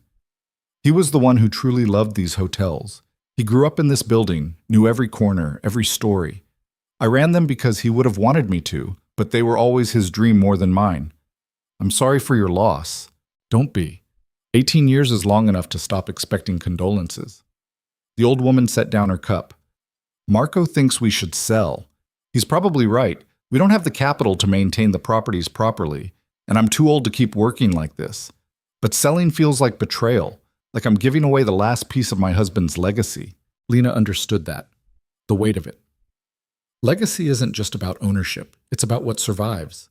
If Mr. Vale preserves the hotels, if he respects their history and maintains them properly, then your husband's legacy survives.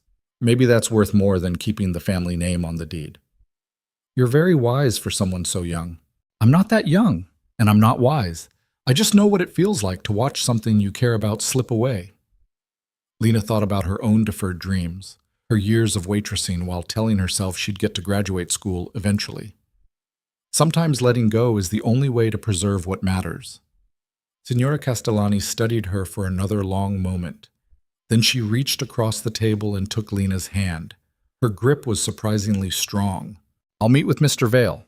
Tomorrow, here in the courtyard, 10 o'clock. You'll be present to translate and to make sure he doesn't say anything stupid. A small smile. And to remind me, if necessary, that letting go can be an act of preservation rather than surrender. Relief flooded through Lena so intensely she felt lightheaded. Thank you, Signora. I promise we'll... Don't promise anything. Just make sure he understands what he's buying. Not just property, but responsibility. If he agrees to that, we can discuss terms. The old woman stood, ending the meeting. Lena stood too, feeling like she'd just passed some kind of test she hadn't known she was taking. Signora Castellani picked up her copy of Dante and paused. The Cassone you mentioned, the Judgment of Paris scene. Do you know why that story was popular for marriage chests? Not exactly. Because it reminded brides that choices have consequences. That beauty and love are powerful, but they can also be dangerous. Signora Castellani's smile was knowing. Something to remember, Miss Brooks. She walked away, leaving Lena alone in the courtyard with empty coffee cups and the sudden realization that the old woman had seen something Lena herself hadn't quite admitted yet. Lena pulled out her phone and texted Ethan. She agreed to meet. Tomorrow, 10 a.m., courtyard. Don't screw it up. His response was immediate. Good work. Dinner tonight to prepare? Lena hesitated, her fingers hovering over the keyboard. Dinner felt personal, felt like more than business, felt like something she should probably say no to. She typed, "Where?" The restaurant was small and tucked away in a neighborhood Lena would never have found on her own. Ethan was already there when she arrived at 8, sitting at a corner table with a bottle of wine already open. "You look nervous," he said as she sat. "I'm fine." "You're terrible at lying." But he poured her a glass anyway. "Tell me about the meeting. Everything." Lena walked him through the conversation with Signora Castellani, leaving out only the final comment about the Judgment of Paris, because that felt too personal to share. Ethan listened without interrupting, his expression focused and analytical. "She's testing me," he said when Lena finished, "making sure I understand this isn't just about money." "It's not just about money. I know that, but most people in my position wouldn't." Ethan leaned back. "She's smart. Probably smarter than half the business partners I've worked with. She ran these hotels for 40 years after her husband died. Smart doesn't begin to cover it." They ordered food and the conversation drifted away from business into something stranger. Ethan asking about Lena's research process, Lena asking about his daughter. He showed her a photo on his phone, a little girl with dark curls and his gray eyes, grinning at the camera with chocolate on her face. "Mia," he said, and there was something in his voice that Lena had never heard before, something unguarded. "She's with her mother this week. I call every night before bed, but it's not the same. You miss her. Always. Even when she's with me, even when she's driving me crazy by refusing to go to sleep or eat anything that isn't shaped like a dinosaur, I'm already missing her." Ethan put his phone away. "She's the only thing that makes sense, you know? Everything else is complicated and requires strategy and careful management. But with Mia, it's simple. I'm her dad. That's all she needs me to be." Lena felt something shift in her chest, seeing this version of Ethan that had nothing to do with business deals or efficiency. Just a father who missed his kid. "She's lucky to have you." "I'm lucky to have her. She's the only reason I didn't completely lose myself after the divorce." Ethan's expression closed down slightly, the unguarded moment passing. "Claire, my ex-wife, she was right to leave. I was impossible to live with. Too focused on work, never home, always treating our marriage like another business deal to manage instead of an actual relationship. That sounds lonely." "It was. It is." He met Lena's eyes. "But I'm working on it. Being better, being present. Mia deserves that." The food arrived, and they ate in comfortable silence for a while. Lena kept stealing glances at Ethan, trying to reconcile this version, tired and honest and almost vulnerable, with the controlled billionaire who'd hired her. Both were real, she realized. He was both people at once, and maybe that was the point. Nobody was just one thing. "Can I ask you something?" Lena said eventually. "You're going to anyway. Why did you really hire me? And don't say it's because I speak Italian and have the right degree. You could have found 100 consultants with better credentials." Ethan was quiet for a moment, turning his wine glass in slow circles. "Because you weren't afraid of me. In Luminare, after you answered me in Italian, you looked me in the eye and didn't back down. Most people don't do that. They're either intimidated by the money or trying to get something from me. You were just honest, even when it cost you. It cost me my job. And I offered you a better one, so it worked out." But his smile was slight, almost self-deprecating. "I hire people who tell me the truth, Lena. That's rare enough to be valuable." Lena absorbed that, the use of her first name, the admission that he valued honesty over credentials. "What if the truth is something you don't want to hear? Then I especially need to hear it." Ethan's expression was serious. "Promise me something. Tomorrow, when we meet with Signora Castellani. If I'm about to say something stupid or insensitive, you'll stop me. I don't always realize when I'm being an ass, like, I noticed. So you'll help?" "Yeah, I'll help." Lena raised her glass. "To not screwing up tomorrow." "To not screwing up tomorrow," Ethan echoed, and they drank to impossible promises and the hope that maybe, just maybe, they could actually pull this off. They walked back to the hotel through Florence at night, the streets quiet except for the occasional cluster of late diners and tourists taking photos. Ethan pointed out buildings, telling her stories about their history that he'd clearly researched. The Bargello, the Badia Fiorentina, the Palazzo, where Dante had supposedly first seen Beatrice. "You've done your homework," Lena said. "I always do.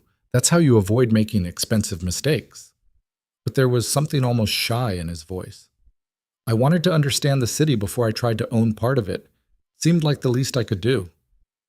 They reached the hotel too soon. Lena stopped in the lobby, suddenly not wanting the evening to end, even though she knew it should. "Thank you for dinner. Thank you for making tomorrow possible." Ethan's expression was difficult to read in the dim lighting. "Get some sleep. We have a lot riding on the next few hours." He walked away before Lena could respond, leaving her standing in the empty lobby with warmth in her chest and the terrible, wonderful realization that somewhere between New York and Florence, between archive dust and late-night dinners, she'd started to care about Ethan Vale as more than just an employer, which was a problem, because in 3 weeks she'd be back in New York and he'd still be here, and none of this would matter anymore. Lena went to her room and lay awake staring at the frescoed ceiling, thinking about marriage chests and the judgment of Paris, and choices that had consequences. Signora Castellani had been trying to warn her about something, she thought, about choosing beauty or love, or whatever this feeling was over wisdom and safety. But maybe it was already too late for warnings. The meeting started badly. Ethan arrived in the courtyard at 9:55 wearing a suit that probably cost more than some people's cars, carrying a leather portfolio and the kind of controlled confidence that made him look like he was about to close a Fortune 500 merger rather than have coffee with a 78-year-old hotel owner. Lena, already seated at the table with Signora Castellani, felt her stomach drop. "Mr. Vale," the old woman said in Italian, not standing. "You're early. Another American habit I find tedious." Ethan's expression didn't flicker. He responded in the same language, his Italian smooth but slightly formal. "Signora Castellani, thank you for agreeing to meet with me. I know your time is valuable." "All time is valuable, Mr. Vale. The question is whether you'll waste mine." She gestured to the empty chair. "Sit. We have much to discuss, and I have little patience for pleasantries." Lena watched Ethan sit, saw the slight tension in his shoulders that meant he was on edge, even if his face didn't show it. She'd seen that tension before, in their first meeting in his office, when he was calculating every word before he spoke it. Marco arrived with Vittoria, both looking nervous. They took seats at the edges of the conversation, witnesses more than participants. The hotel manager brought fresh coffee, then disappeared quickly. Signora Castellani poured for herself, ignoring everyone else. "Miss Brooks tells me you want to preserve my family's hotels." Explain what that means in practice, not in marketing language. Ethan opened his portfolio, pulling out architectural drawings and financial projections.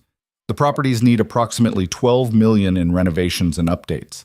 Plumbing, electrical, structural repairs that have been deferred for years. My plan is to... I didn't ask about your plan. I asked what preservation means to you. The old woman's voice was sharp. Do you even know the history of these buildings? Or are they just assets on a spreadsheet? Lena saw Ethan's jaw tighten, saw him start to respond with something that would probably be logical and correct and completely wrong for this conversation. She cut in before he could speak.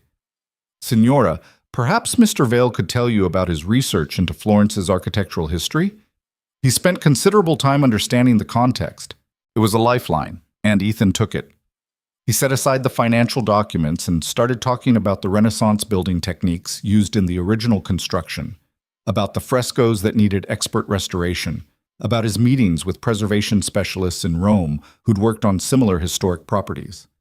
His voice lost some of its corporate polish, became more animated, more genuine. Signora Castellani listened without interrupting, her sharp eyes moving between Ethan and the portfolio and Lena.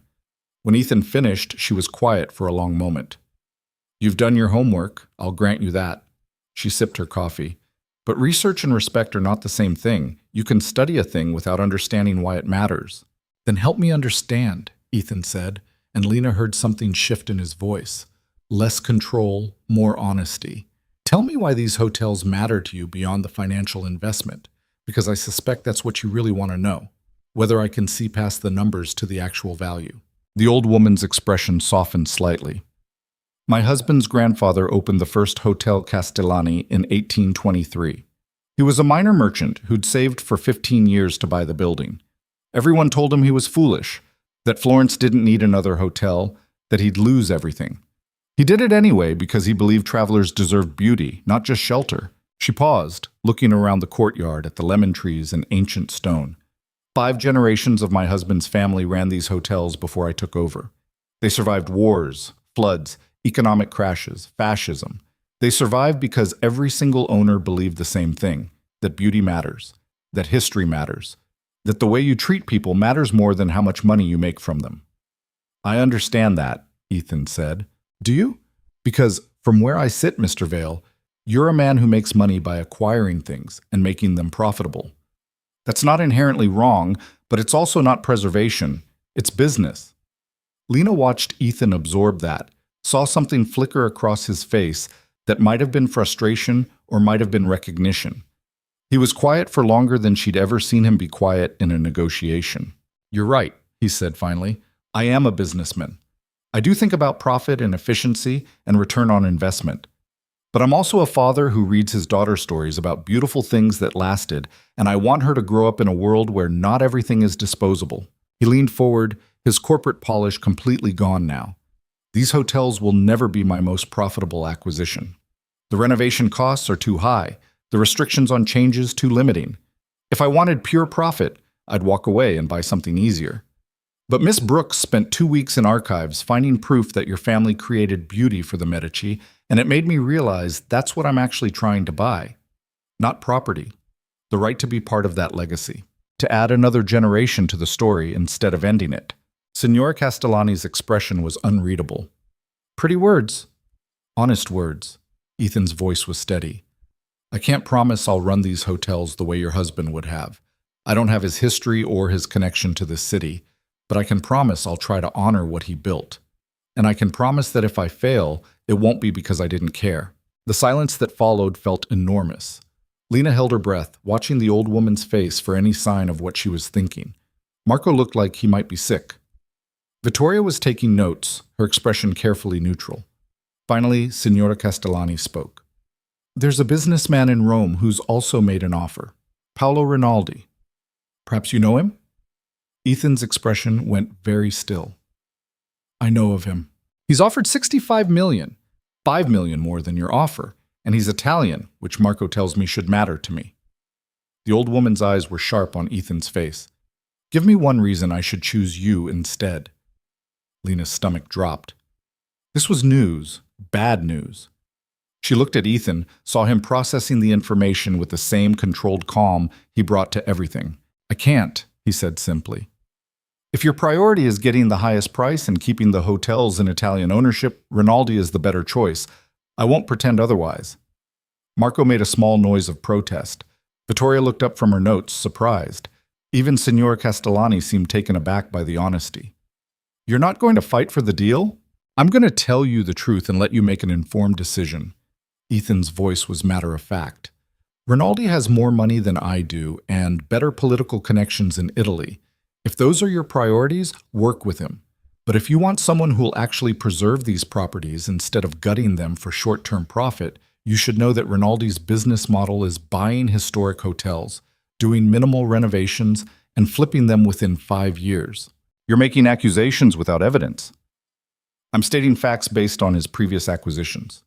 The Grand Hotel Milano, the Palazzo Veneto in Venice, the Excelsior in Rome, all purchased, minimally updated, and resold within 60 months. You can verify the timeline yourself. Ethan pulled out his phone, showing transaction records. He's not a preservationist, Signora. He's a flipper with better PR. Signora Castellani took the phone, studying the information. Her expression was impossible to read. When she handed it back, she said, Mr. Rinaldi told me you would try to discredit him with lies. Then call the current owners of those properties and ask them directly. I'll wait. The old woman's lips twitched in something that wasn't quite a smile. You're either very confident or very stupid, Mr. Vale. I'm honest, which in business is often indistinguishable from stupidity. Ethan stood, surprising everyone. Thank you for your time, Signora. Whatever you decide, I hope the hotels end up with someone who deserves them. He was walking away. Actually walking away from a $60 million deal because he wouldn't compromise on the truth. Lena stared at him, then at Signora Castellani, then back at Ethan's retreating figure. Wait! The old woman's voice was quiet but commanding. Ethan stopped. Sit down, Mr. Vale. We're not finished. Ethan returned to his chair, his expression carefully neutral. Lena could see the tension in his shoulders, the control it was taking to appear calm. Signora Castellani poured more coffee, her movements deliberate. Paolo Rinaldi called me 3 days ago. He's offered to make me a permanent cultural advisor with full veto power over any changes to the properties, guaranteed salary, lifetime position, complete creative control. That's a generous offer, Ethan said. It's manipulation. He thinks an old woman's pride can be bought with a fancy title and the illusion of control. She looked at Ethan directly. What are you offering me, Mr. Vale? Besides honesty and good intentions? Ethan glanced at Lena, and she could see him thinking, calculating, trying to figure out the right answer. She gave him a slight nod, encouragement to trust his instincts. Nothing, he said finally. I'm not offering you a position or control or anything else that would make you responsible for my decisions. If I buy these hotels, they become my responsibility, my risk. You've carried that burden for 40 years. You shouldn't have to carry it anymore just to make me feel better about the acquisition. So I'm supposed to sell you my family's legacy and then walk away? Trust that you'll do right by it? Yes. Because the alternative is keeping control while letting me take the financial risk, which isn't fair to either of us. Ethan's voice was steady. I know that's a terrible sales pitch, but it's the truth. If you can't trust me to preserve these hotels without your oversight, then you shouldn't sell to me at all. The courtyard was silent, except for the fountain and the distant sounds of Florence waking up. Lena watched Signora Castellani's face, saw something shift in her expression. Not quite approval, but maybe respect. Miss Brooks, the old woman said without looking away from Ethan, you've spent time with Mr. Vale. You've seen how he works. Do you trust him? It was a trap. Lena knew it was a trap. If she said yes and Ethan failed, she'd be responsible. If she said no, the deal died here. The safe answer was to deflect, to say it wasn't her place to judge, to stay neutral. Instead, Lena chose honesty. I trust that he means what he says. I trust that he'll work harder than anyone else to get this right. I don't trust that he'll be perfect. Nobody is. But I trust that if he makes mistakes, he'll own them and try to fix them instead of making excuses. She met Signora Castellani's eyes. That's more than most people can say. The old woman was quiet for a long moment. Then she turned to Marco. Call Rinaldi. Tell him we're declining his offer. Marco's eyes went wide. Zia, are you certain? I'm certain that I'm tired of being courted by men who think I'm too old and stupid to see through their nonsense. At least Mr. Vale has the decency to be honest about his limitations. She looked at Ethan. I'll accept your offer with 3 conditions. First, you will hire Miss Brooks as the permanent cultural guardian of all 3 properties. She will review all renovation plans, approve all design changes, and have final say on anything that affects the historic integrity of the buildings. Lena's brain stuttered to a halt. Wait, what? Second, Signor Castellani continued, ignoring Lena's shock. You will establish a scholarship fund in my husband's name for Italian students studying hospitality and historic preservation. 5 scholarships per year, full tuition, administered independently. Done, Ethan said immediately. Third, the hotels will remain the Hotel Castellani, Hotel Castellani Venezia, and Hotel Castellani Roma. No rebranding, no corporate naming rights, no additions to the name. If you can't agree to that, we have nothing further to discuss. I agree to all 3 conditions. Ethan's voice was steady, but Lena could see the relief in his eyes. Thank you, Signora. You won't regret this. I already regret it, but regret is familiar at my age. The old woman stood, ending the meeting. Vittoria will draw up the amended contracts. We'll close within 30 days. And Mr. Vale? If you break your word to me, I will haunt you. Italians are very good at holding grudges, even from beyond the grave. She walked away with Marco, leaving Ethan and Lena alone in the courtyard with Vittoria, who was already on her phone arranging the legal work. Lena turned to Ethan. Did she just hire me without asking if I wanted the job? Apparently. He was almost smiling. Do you want the job? I don't know. I wasn't planning to stay in Italy. I have a life in New York, student loans, an apartment. The position comes with housing in whichever property needs the most oversight at any given time, plus a salary commensurate with the responsibility. Catherine can work out the details. Ethan's expression was carefully neutral. But it's your choice. If you want to go back to New York after the 6 weeks, I'll respect that. Lena's mind was racing. Stay in Florence, or Venice, or Rome. Work with historic buildings and Renaissance art and actually use her degree for something that mattered. Give up the life she'd built in New York, the apartment she shared with Jessica, the familiar streets, and the dream of graduate school that she'd been chasing for 6 years. Can I think about it? Take all the time you need. Ethan stood. I need to call David and Catherine with the update. We'll celebrate properly tonight. You, me, Marco, anyone else who wants to join. We just closed a $60 million deal. That deserves acknowledgement. He walked away, already on his phone, already moving to the next thing. Lena sat alone in the courtyard, her hand shaking slightly, trying to process everything that had just happened. They'd done it, against all odds, with a rival bidder offering more money and better credentials. They'd actually convinced Signora Castellani to sell. And somehow Lena had gone from temporary consultant to permanent employee in the space of a single conversation. Her phone buzzed. A text from Jessica. How did it go? Lena stared at the message, then typed, We got the deal, and I might be moving to Italy permanently. Call you later. Jessica's response was immediate. What? But Lena couldn't deal with that conversation yet.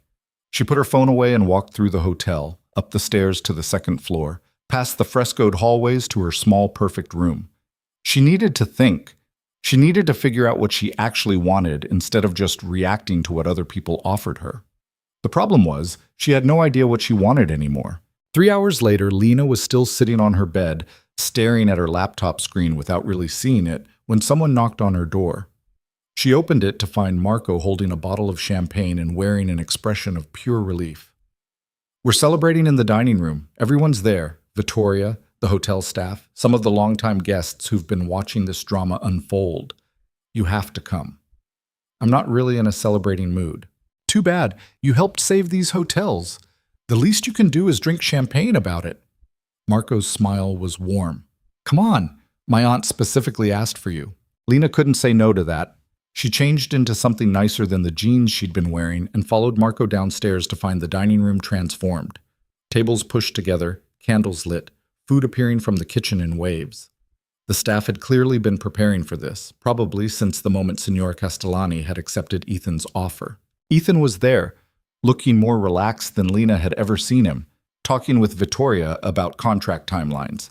Signora Castellani held court at the head of the table, accepting congratulations and well wishes with the grace of someone who'd spent her entire life being the center of attention. The hotel staff moved through the room with practiced efficiency, and Lena realized this was what the old woman had been trying to preserve. Not just buildings, but community. People who'd worked together for decades, who knew each other's families, who cared about more than just paychecks. There she is. Signora Castellani waved Lena over. The scholar who made this possible. Come, sit beside me. I want to talk to you about your new position. Lena sat, accepting a glass of champagne from a passing waiter. I haven't actually accepted the position yet, Signora. Of course you have. You just haven't admitted it to yourself. The old woman's eyes were knowing. You love these buildings. I saw it in your face when you showed me the research, when you talked about Antonio Castellani and the Casone. You're not going to walk away from that. I might. I have a life in New York. You have an apartment and some furniture. That's not a life. That's logistics. Signora Castellani sipped her champagne. A life is work that matters. People who value you, the freedom to use your talents instead of wasting them carrying plates for people who don't see you. Lena felt something tight in her chest. You don't know anything about me. I know you answered Ethan Vale in Italian when you could have stayed silent. I know you spent 2 weeks in archives researching my family's history when you could have done something superficial and called it good enough. I know you told me the truth about Mr. Vale, even though lying might have been safer. The old woman's voice was gentle. I know you're afraid that if you choose this, if you choose something you actually want, it will be taken away. But fear is a terrible compass, child. Lena blinked hard against unexpected tears. What if I fail? What if I'm not good enough? Then you'll learn and do better. That's how it works. Signora Castellani patted her hand. Now stop spiraling and eat something. The cook has been preparing this feast since dawn, and she'll be offended if you don't try everything. The evening blurred into food and champagne and conversations in rapid Italian and English. Everyone loose and happy now that the deal was done. Lena found herself talking with hotel staff who'd worked there for 30 years, who remembered Signora Castellani's husband, who had stories about famous guests and dramatic moments, and the time the Arno flooded and they'd saved the ground floor frescoes by forming a human chain. Ethan appeared at her elbow sometime around 9, slightly flushed from champagne and looking more human than she'd ever seen him. Dance with me, he said. There's no music. There's always music in Italy. You just have to listen. But he was smiling, actually smiling, and Lena realized he was a little drunk. Not sloppy, just loose enough that his control had slipped. Someone had turned on music, she realized, something old and Italian and romantic. Marco was dancing with one of the waitresses, and Vittoria was laughing at something the cook had said, and the whole room felt alive in a way that had nothing to do with business or contracts. One dance, Lena said. Ethan took her hand and pulled her into the small cleared space that had become a dance floor. He was a better dancer than she'd expected, leading with easy confidence. They moved in slow circles, and Lena was acutely aware of his hand on her waist, the way he was looking at her like she was something precious. Thank you, he said quietly, for everything. We wouldn't have this without you. You would have found another way. Maybe. But it wouldn't have been this. His expression was serious despite the champagne. Signora Castellani is right, you know. You should take the position. You're good at this. Better than good. Why do you care? In 3 weeks, I'll be done with my contract. You could hire someone else. I could, but I don't want someone else. Ethan's voice was low enough that only she could hear. I want you to stay, Lena. Not just because you're good at the job, but because working with you these past few weeks has been the best part of all of this. You make me better. Less of an ass, more honest, more willing to actually think about why I'm doing things instead of just doing them. Lena's breath caught. Ethan, I know it's complicated. I know I'm your employer, and this probably violates about 15 different professional boundaries. But I need you to know that if you stay, it's not just about the hotels. It's about... He stopped, searching for words. It's about the fact that you're the first person in years who's looked at me and seen past the money to whatever's underneath, and I don't want to lose that. The music swirled around them. Lena could feel her heart hammering against her ribs, could see the hope and fear warring in Ethan's expression. This was the moment. The choice.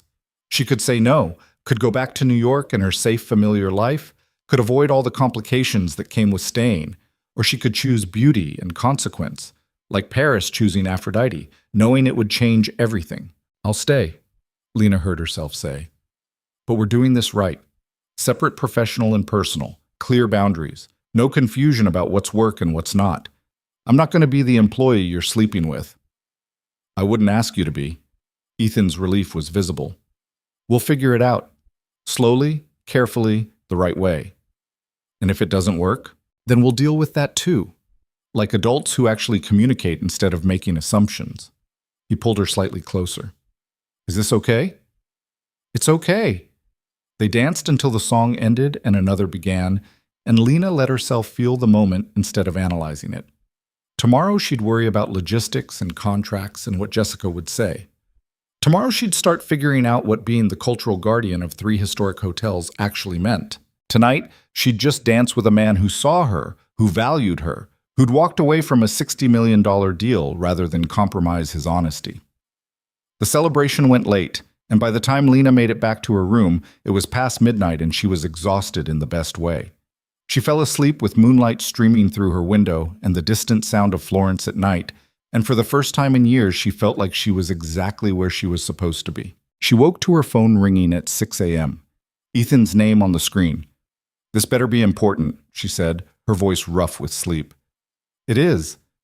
Paolo Rinaldi is here in the lobby. He wants to speak with Signora Castellani about matching my offer and adding additional terms. We have a problem." Lena was awake immediately, her heart pounding.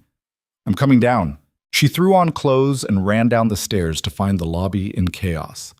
Rinaldi was there, a man in his 50s with silver hair and an expensive suit, flanked by 2 assistants. Marco was trying to block his path to the courtyard where Signora Castellani took her morning coffee. Ethan stood to the side, his expression controlled but his eyes dark with anger. "Signora Castellani has made her decision," Marco was saying in Italian, his voice strained. "There's nothing more to discuss." "There's always more to discuss when someone makes a mistake." Rinaldi's voice was smooth, confident. "I have new information about Mr. Vale's business practices that I believe the Signora would want to know before finalizing the sale." "What information?" Ethan's voice was cold. "Ah, Mr. Vale, how convenient." Rinaldi turned, his smile not reaching his eyes. "I was just telling young Marco here about your acquisition of the Hotel Prestige chain in 2019. You promised the sellers you'd maintain their legacy brand, then rebranded everything under Vale Luxury Hotels within 18 months. Classic bait and switch." Ethan's jaw was tight. "That's not what happened, isn't it? I have the contracts right here." Rinaldi pulled out a folder, spreading documents on the front desk. Original terms promising brand preservation, followed by the rebranding announcement. It's all documented. Lena pushed forward, looking at the documents. They looked legitimate. Official contracts with Ethan's signature, press releases about the rebranding. Her stomach sank. "Ethan," she kept her voice quiet. "Is this real?" "It's real but incomplete. The original owners agreed to the rebrand after the first year because the Vale name had better market recognition. They were compensated and consulted on every decision. Rinaldi's leaving out half the story." "Prove it," Rinaldi said smugly. "Oh wait, you can't, because the owners signed NDAs as part of the settlement. They signed NDAs about the compensation terms, not about the working relationship." Ethan pulled out his phone. "Give me 10 minutes and I'll have written statements from all 3 of them." "This is ridiculous," Marco said. "Signora Castellani has already made her decision. Mr. Rinaldi, I'm going to have to ask you to leave." "Not until I speak with her directly." Rinaldi started toward the courtyard again. "She deserves to know who she's really dealing with." "She knows exactly who she's dealing with." Signora Castellani's voice cut through the lobby like a blade. She stood in the courtyard doorway, impeccably dressed despite the early hour, her expression ice cold. "And it's not you, Mr. Rinaldi." "Signora, if you'll just give me 5 minutes to explain." "I don't need 5 minutes. I don't need 5 seconds." The old woman walked forward, and everyone in the lobby took a step back out of pure instinct. "You think I didn't investigate both of you? You think I'm some foolish old woman who makes decisions based on charm and promises? Rinaldi's confident expression faltered slightly. Of course not, Signora. I simply thought... You thought you could manipulate me with partial truths and carefully edited documents. You thought you could waltz in here at dawn, throw accusations around, and pressure me into changing my mind before I'd had my coffee. Signora Castellani's voice could have cut glass. What you clearly didn't think about is that I've been running businesses since before you were born, and I can spot a con artist at 50 paces. I'm not. Yes, you are. You're a man who buys beautiful things, squeezes every euro out of them, and sells them before anyone realizes they've been gutted. I spoke with the owners of the Grand Hotel Milano, Mr. Rinaldi. They told me what you did to their property, how you promised historic preservation and delivered corporate mediocrity. Rinaldi's face had gone pale. I don't know what they told you, but they told me the truth. Just like Mr. Vale told me the truth yesterday, even when it would have been easier to lie. Signora Castellani stepped closer to Rinaldi, and despite her age and his height advantage, she was clearly the one in control. I'm selling my family's hotels to Ethan Vale. The contracts will be signed within 30 days. And if you ever set foot in any of my properties again, I will have you removed by security and banned permanently. Do you understand? The lobby was silent. Even the morning staff had stopped their work to watch. Rinaldi looked at Signora Castellani, then at Ethan, then at the documents he'd brought as weapons. This is a mistake, he said finally. You'll regret this. Perhaps, but it will be my mistake to regret, not yours to profit from. The old woman's expression didn't change. Leave, now.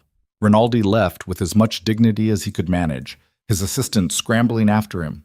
The lobby doors closed behind them, and the silence that followed felt enormous. Then Signora Castellani turned to Ethan. Next time someone tries to sabotage one of your deals at 6 in the morning, have the courtesy to warn me before I've had my coffee. I didn't know he was coming, obviously, which is why you should have better security. But there was something almost fond in her voice.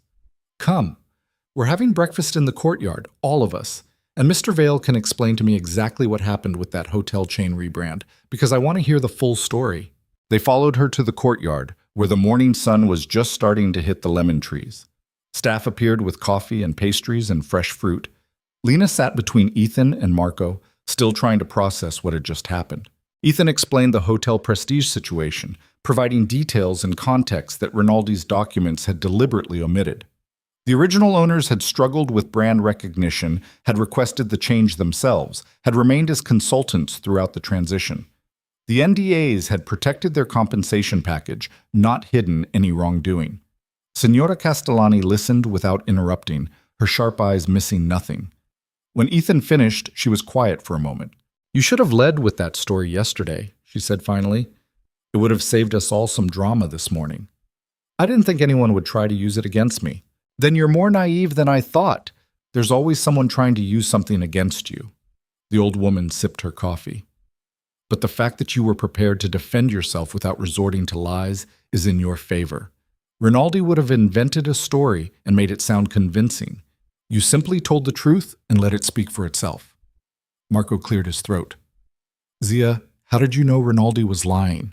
Because I called the Hotel Milano owners last week, after he first made his offer. They told me everything. How he'd promised preservation and delivered mediocrity, how they'd been powerless to stop him once the contracts were signed, how they regretted trusting him. Signora Castellani's smile was grim. I wasn't going to make the same mistake, which is why I chose Mr. Vale, despite his many flaws. Thank you for that ringing endorsement, Ethan said dryly. You're welcome. Now eat something. We have a long day ahead. They ate breakfast as Florence woke up around them, and Lena felt something settle in her chest. This was real. The deal was real. Rinaldi's attempt at sabotage had failed, and she was actually going to stay in Italy and help preserve these beautiful, complicated buildings. And maybe, possibly, see where things went with a man who made her crazy and made her laugh, and saw her as more than just the waitress who'd dropped a plate. It wouldn't be simple. It would probably be messy and complicated and nothing like the safe life she'd imagined for herself. But sitting in a Florentine courtyard with lemon trees and morning light and people who'd become more than colleagues, Lena thought that maybe complicated was exactly what she needed. The cassone that Antonio Castellani had made for Maddalena de' Medici had depicted the judgment of Paris, a choice between power, wisdom, and love. Paris had chosen love and started a war. Lena was choosing beauty and consequence, history and possibility, the terrifying freedom of building something new instead of hiding in something safe.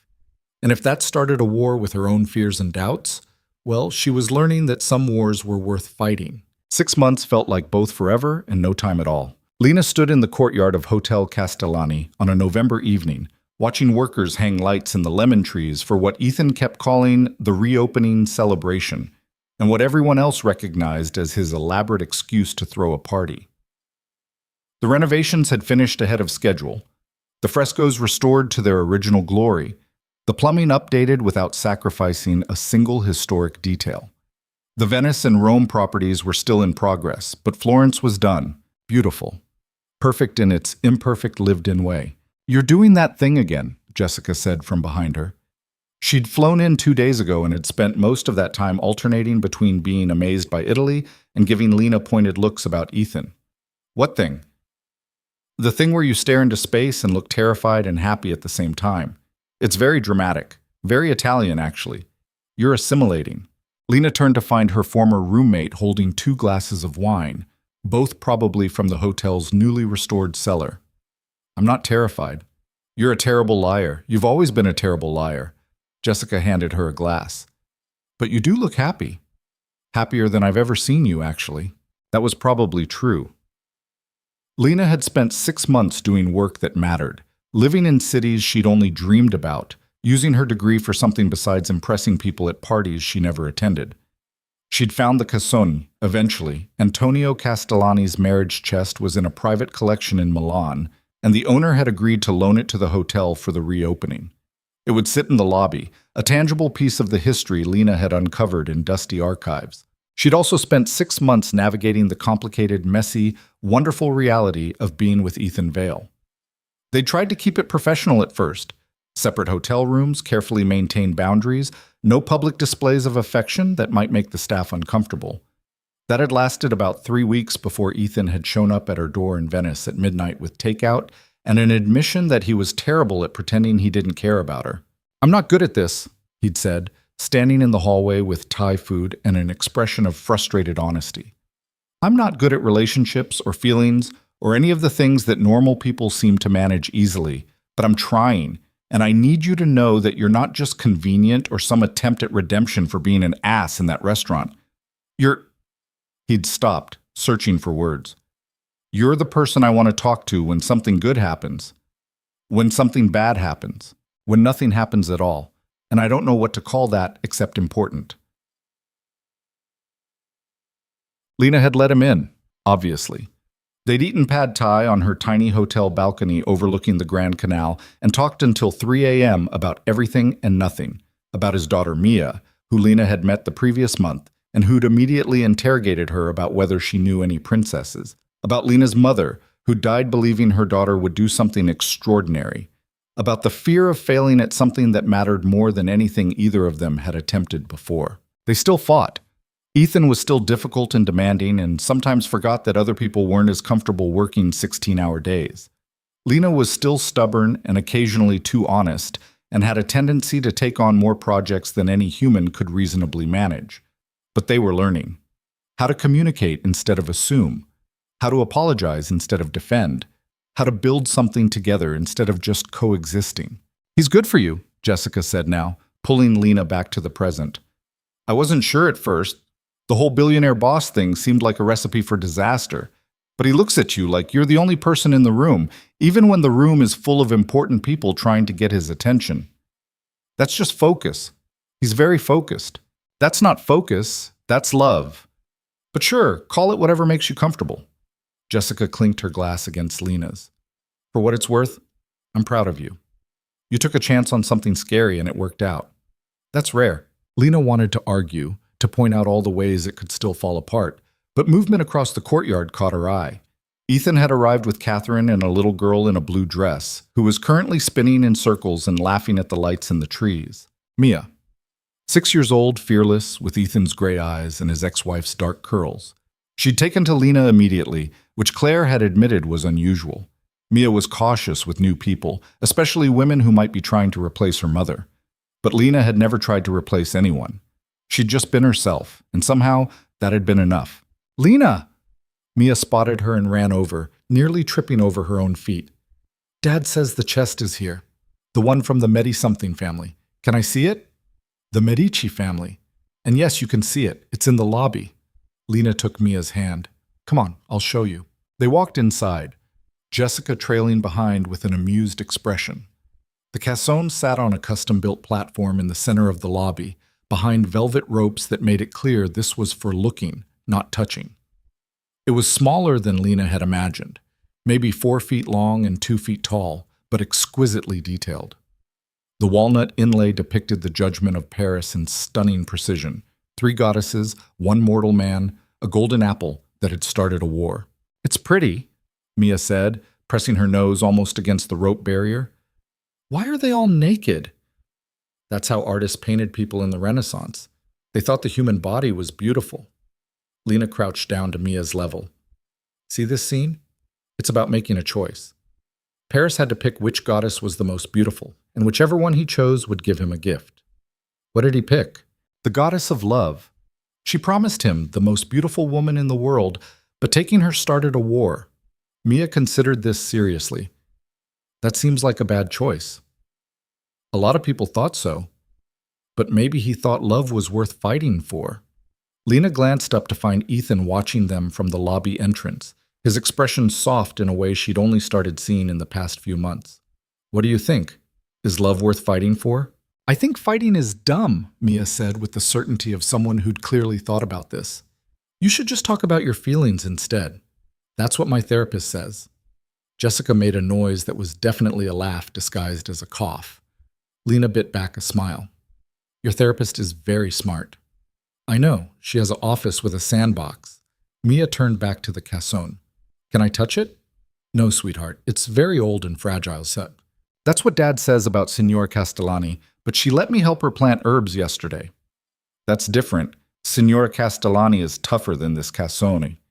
Lena stood as Ethan joined them, Catherine having disappeared toward the kitchen to check on catering. "Are you corrupting my daughter with Renaissance art history?" Ethan asked. "Someone has to educate her properly. She thought the Medici were a type of pasta." Lena was joking, but Mia had actually said that last week, and Ethan had found it so funny he'd nearly choked on his coffee. "Reasonable mistake. Italian words all sound like food." Ethan put a hand on Mia's shoulder. "Go find Catherine. She said something about gelato." Mia was gone before he finished the sentence, leaving Ethan and Lena alone in the lobby with the cassone and 200 years of history. "You're good with her," Ethan said quietly. "Better than I expected, honestly. Claire keeps asking me when you're coming to New York so she can meet you properly." "Your ex-wife wants to meet me?" "That's not terrifying at all. She wants to make sure I'm not dating someone terrible. Her words, not mine." Ethan moved closer, his hand finding Lena's. "I told her you're brilliant and stubborn and occasionally infuriating, and she said you sound perfect for me. High praise from someone who divorced you." "She divorced me because I was a workaholic, who treated our marriage like a business merger. I'm trying not to make the same mistakes twice." His thumb traced circles on her wrist. "Which is why I need to talk to you about something." Lena's stomach tightened. In her experience, conversations that started with, "I need to talk to you about something," never ended well. "Okay. The Venice property will be finished in 3 months. Rome another 2 months after that. You'll need to split your time between all 3 cities, which means a lot of travel and not much stability." Ethan was choosing his words carefully, the way he did when something mattered. "I've been thinking about the logistics, and I have a proposal." "I'm listening. Move in with me." "Not here. I'm buying an apartment in Florence. Something that's ours instead of a hotel room. A place where Mia can visit, where you can actually have a home base instead of living out of a suitcase." He paused. "I know it's fast. I know we've only been together 6 months, and there are 1,000 reasons to wait. But I don't want to wait. I want to build something permanent with you." Lena's heart was doing complicated things in her chest. 6 months ago, she'd been a waitress with no prospects and a degree she thought was useless. Now she was standing in a Renaissance hotel she'd helped restore, with a man who wanted to build a life with her, and the weight of that choice felt enormous. "What if it doesn't work?" she asked. "What if we move in together and realize we drive each other crazy?" "Then we'll figure it out, like adults who communicate instead of running away when things get hard." Ethan's expression was steady, certain in a way that made Lena want to believe him. "I'm not saying it'll be easy. I'm still going to work too much and forget to eat dinner and probably make you want to throw things at me on a regular basis, but I'm also going to try, every day, to be better, to be present, to be someone worthy of the trust you're placing in me." That's a pretty speech. It's the truth. I'm done with pretty speeches that don't mean anything. He pulled her closer, his forehead resting against hers. "I love you, Lena. I'm in love with you. And I want to see where this goes when we stop treating it like something temporary." Lena closed her eyes, breathing him in. She'd never been good at trusting people, at believing they'd stay when things got difficult. Her mother had died. Her father had checked out emotionally years before that. Every relationship she'd attempted had ended with someone leaving or her leaving first to avoid being left. But Ethan had stayed. Through her doubts and her stubbornness and her tendency to overthink everything, he'd stayed. Had fought for them when she'd tried to pull away, had been patient when she needed space, had somehow managed to see past her defenses to the person underneath. "Okay," she said. Ethan pulled back slightly. "Okay, you'll think about it? Or okay, yes? Okay, yes. Let's get an apartment. Let's try the permanent thing. Let's—" She stopped, the words catching in her throat. "Let's see what happens when I stop being so scared." He kissed her, gentle and sure, and Lena let herself fall into it, into the terrifying, wonderful possibility of choosing love over safety, of building something real instead of protecting herself from potential loss. They broke apart when someone cleared their throat loudly. Jessica, watching from the lobby entrance with a knowing smile. "Sorry to interrupt, but Signor Castellani is looking for you. Something about the speech you're supposed to give tonight?" Lena had forgotten about the speech. She'd been trying not to think about the speech, actually, because the idea of standing in front of 100 people and talking about historic preservation made her want to hide in the archives. "I'll be right there," she turned back to Ethan. "We'll talk more later? After the party?" "After the party," he agreed. "When I can actually focus on something besides contracts and catering and making sure Marco doesn't drink too much and tell embarrassing stories about his aunt." Lena found Signora Castellani in what had been the old breakfast room and was now a small museum space dedicated to the hotel's history. Photographs lined the walls, the original building in 1823, guests from various decades, staff photos spanning generations. And in a place of honor, enlarged and framed, was the archival photograph of the 1492 ledger entry documenting Antonio Castellani's payment from the Medici Bank. "There you are." The old woman was arranging flowers on a side table, moving with the careful precision of someone who knew exactly how things should look. "I wanted to review your speech before the guests arrive. I'm not sure I have a speech. More like some notes that might form coherent sentences if I'm lucky." "Then we'll work on it. Sit." Signora Castellani pointed to a chair with the authority of someone used to being obeyed. "What are you planning to say?" Lena pulled out her phone, scrolling to the notes she'd been revising for days. "I was going to talk about the research process, about finding the Casson documentation, about the importance of preserving history for future generations." She looked up. "Is that too boring?" "It's safe, which is worse than boring." The old woman sat across from her, hands folded in her lap. "Tell me why this actually matters to you. Not the academic reasons, the real ones." Lena was quiet for a moment, trying to find words for something she'd never quite articulated. "When I was working at Luminaire, I used to look at the people eating there and wonder what their lives were like, whether they were happy, whether they'd worked for their wealth or inherited it, whether they even noticed the staff serving them. And I realized that most of them didn't see us at all. We were furniture, useful, occasionally pleasant, but not actually people who mattered. And then Ethan insulted you. And then Ethan insulted me in Italian because he assumed I was too stupid to understand.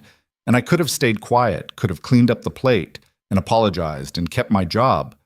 But I was so tired of being invisible." Lena felt the old anger and hurt rise up, familiar even after 6 months. "So I answered him, and it cost me everything I'd been working for. But it also gave me this. She gestured around the room at the photographs and history and beautiful space. This matters because it's about seeing people. Antonio Castellani was a craftsman who made something beautiful 500 years ago, and it would have been lost if someone hadn't documented it. Your husband's grandfather opened a hotel because he believed travelers deserved beauty. 5 generations of your family worked to preserve that belief. And now I get to help make sure it survives another generation. Because you were seen, Signora Castellani said softly. Because someone finally looked at you and recognized your value. Because Ethan took a chance on someone everyone else had written off. Because you trusted me to research your family's history. Because Marco believed I could help convince you to sell. Because all of you saw me as more than just the waitress who dropped a plate. Lena's voice wavered slightly. That's what preservation is really about, isn't it? Seeing value where others see nothing. Making sure the stories don't get lost just because no one thinks they're worth remembering. The old woman was quiet for a long moment, her dark eyes thoughtful. That's your speech. Say exactly that. Not the academic version, the true version. People don't connect with research processes and archival documentation. They connect with honesty and emotion and the feeling that they're not alone in wanting things to matter. What if I cry? I might cry. Then you cry. Italians appreciate emotion. We're suspicious of people who are too controlled. A small smile. Though you should probably warn Ethan, he gets uncomfortable when people cry. He gets uncomfortable when people feel things in general. We're working on it. Good. He needs someone who'll push him to be more human. Signora Castellani stood, smoothing her dress. I'm glad you're staying, child. Not just for the hotels, though that matters too, but for yourself. You deserve a life that fits instead of one you've squeezed yourself into. She left before Lena could respond, and Lena sat alone in the small museum room with photographs of people long dead and the strange, overwhelming feeling that she'd somehow stumbled into exactly the life she was supposed to have. The party started at 7. The courtyard filled with guests, local dignitaries, hospitality industry people, journalists covering the renovation, hotel staff past and present. Lena recognized several archivists from her weeks of research, Dr. Ricci looking uncomfortable in a suit, but smiling when he saw the cassone in the lobby. Marco circulated with champagne and charm, playing the gracious host. Catherine managed logistics with her usual terrifying efficiency. And Ethan stood near the courtyard entrance greeting guests, Mia tucked against his side in her blue dress, both of them looking slightly overwhelmed by the crowd, but managing. Lena watched them from across the courtyard and felt her chest go tight with something she was finally ready to call love. Not the safe, careful version she'd tried to convince herself was enough. The real thing. Messy and complicated and terrifying and worth every risk. At 8 p.m., Marco called for attention and the courtyard went quiet. He gave a gracious speech about family and legacy and the bittersweetness of letting go. Vittoria spoke about the legal complexities and the importance of preservation contracts. Several staff members shared stories about working at the hotel over the decades, and there was laughter and a few tears and the feeling of community that came from shared history. Then it was Lena's turn. She stood in front of 100 people with her notes on her phone and her heart hammering and gave the speech Signora Castellani had told her to give. Not the academic version about research processes and archival documentation. The true version about being invisible and being seen, about dropping plates and finding purpose. About the strange journey from a Manhattan restaurant to a Florentine courtyard. I came to Italy thinking this was a temporary job, she said, her voice steadier than she felt. 6 weeks. Good money, then back to my real life in New York. But I realized somewhere along the way that this is my real life. The work I'm doing here, the people I'm working with, the history I'm helping to preserve. This is what I was supposed to be doing all along. I just had to break a plate and insult a billionaire to figure it out. There was laughter at that, and Lena saw Ethan's slight smile, the warmth in his eyes. Antonio Castellani made a cassone for the Medici family in 1492. It depicted the judgment of Paris, which is a story about choosing between power, wisdom, and love. Paris chose love, and it started a war. And I keep thinking about that choice, about what it means to choose something because it matters instead of because it's safe. She looked at Signora Castellani, at Marco, at Ethan. These hotels matter. The history matters.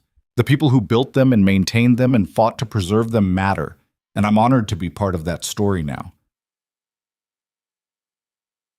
She sat down to applause, her hands shaking, and Jessica immediately handed her a glass of champagne. That was perfect.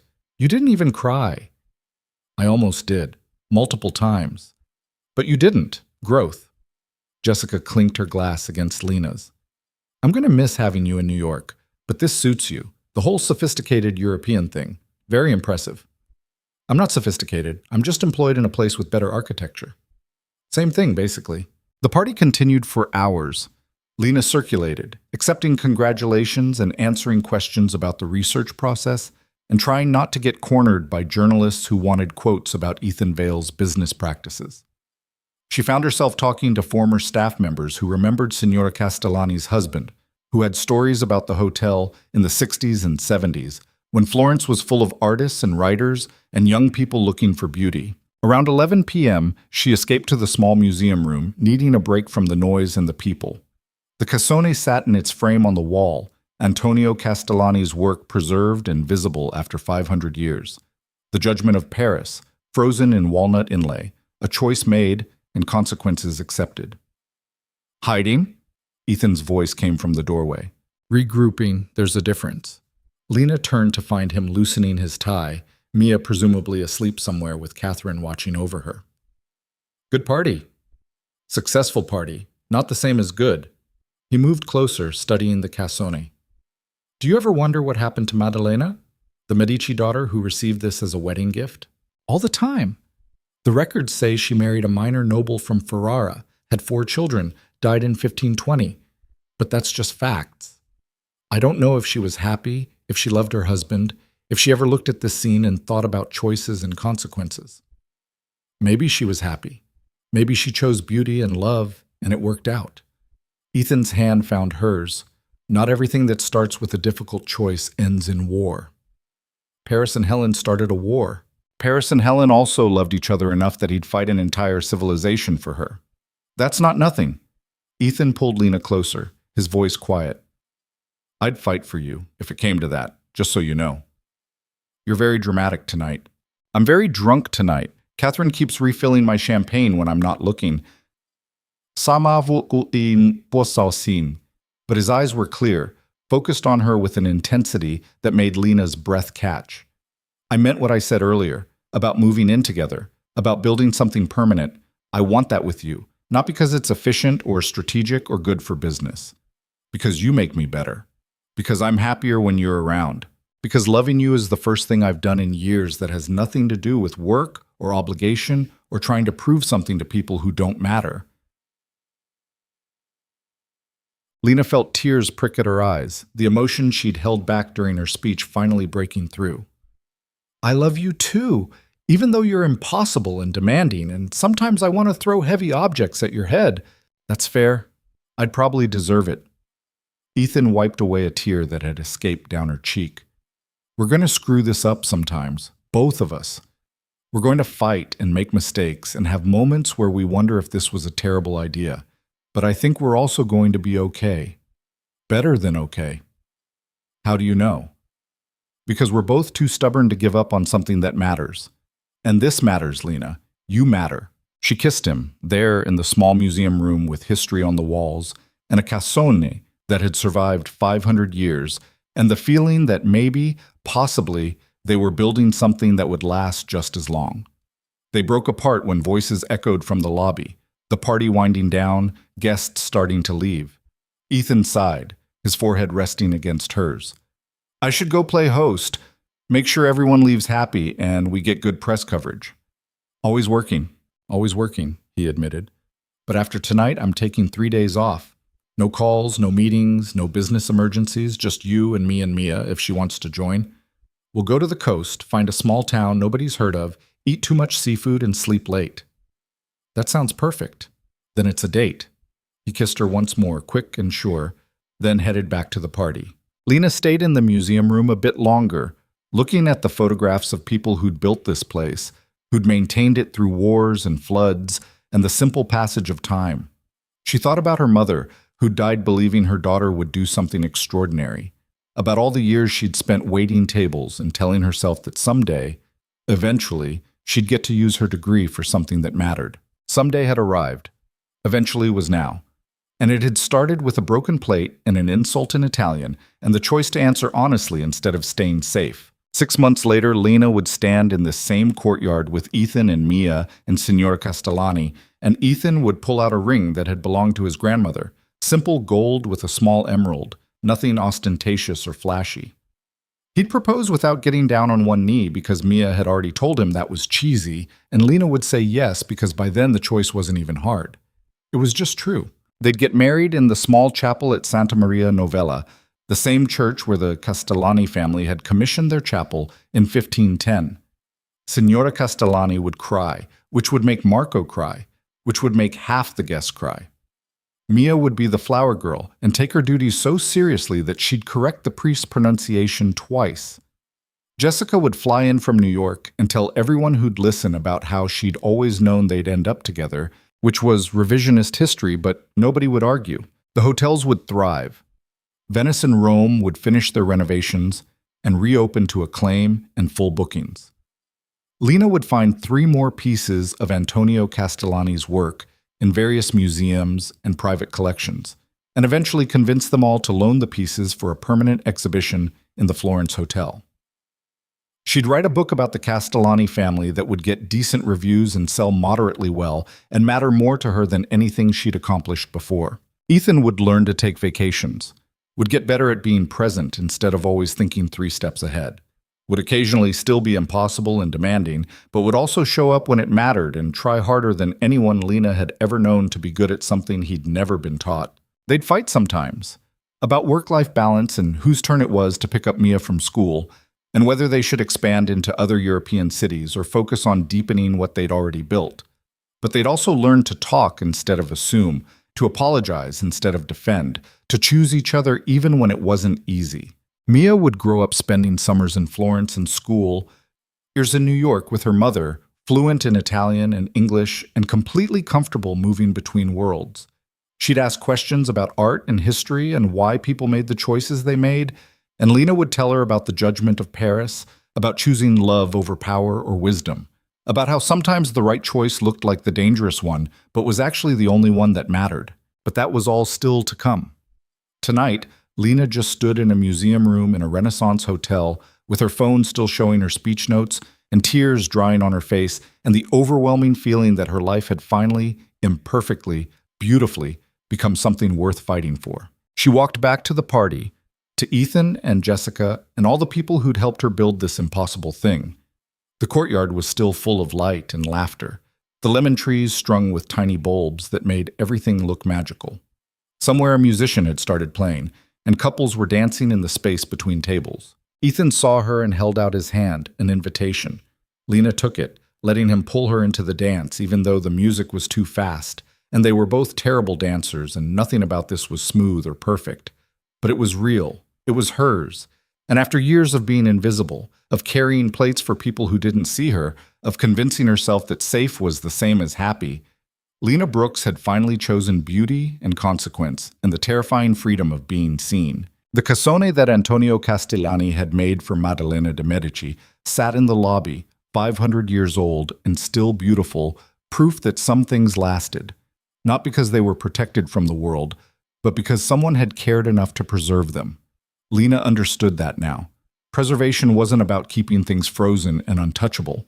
It was about seeing their value, honoring their history, and giving them space to be part of something new. She'd been preserved by people who'd seen her value when she couldn't see it herself. Now she got to do the same for buildings and history, and maybe, someday, for other people who'd been told their dreams were impractical, or their degrees were useless, or their worth could be measured in how well they carried plates. The music swirled around them. Ethan stepped on her foot and apologized with a wince. Mia appeared from wherever Catherine had stashed her, demanding a turn dancing with her dad.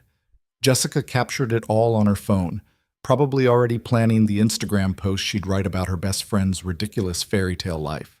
And Lena laughed, actually laughed, with the kind of joy that came from being exactly where she was supposed to be, doing exactly what she was supposed to do, with exactly the people who mattered most. One broken plate, one insult in Italian, one choice to be honest instead of safe. That's all it had taken to change everything.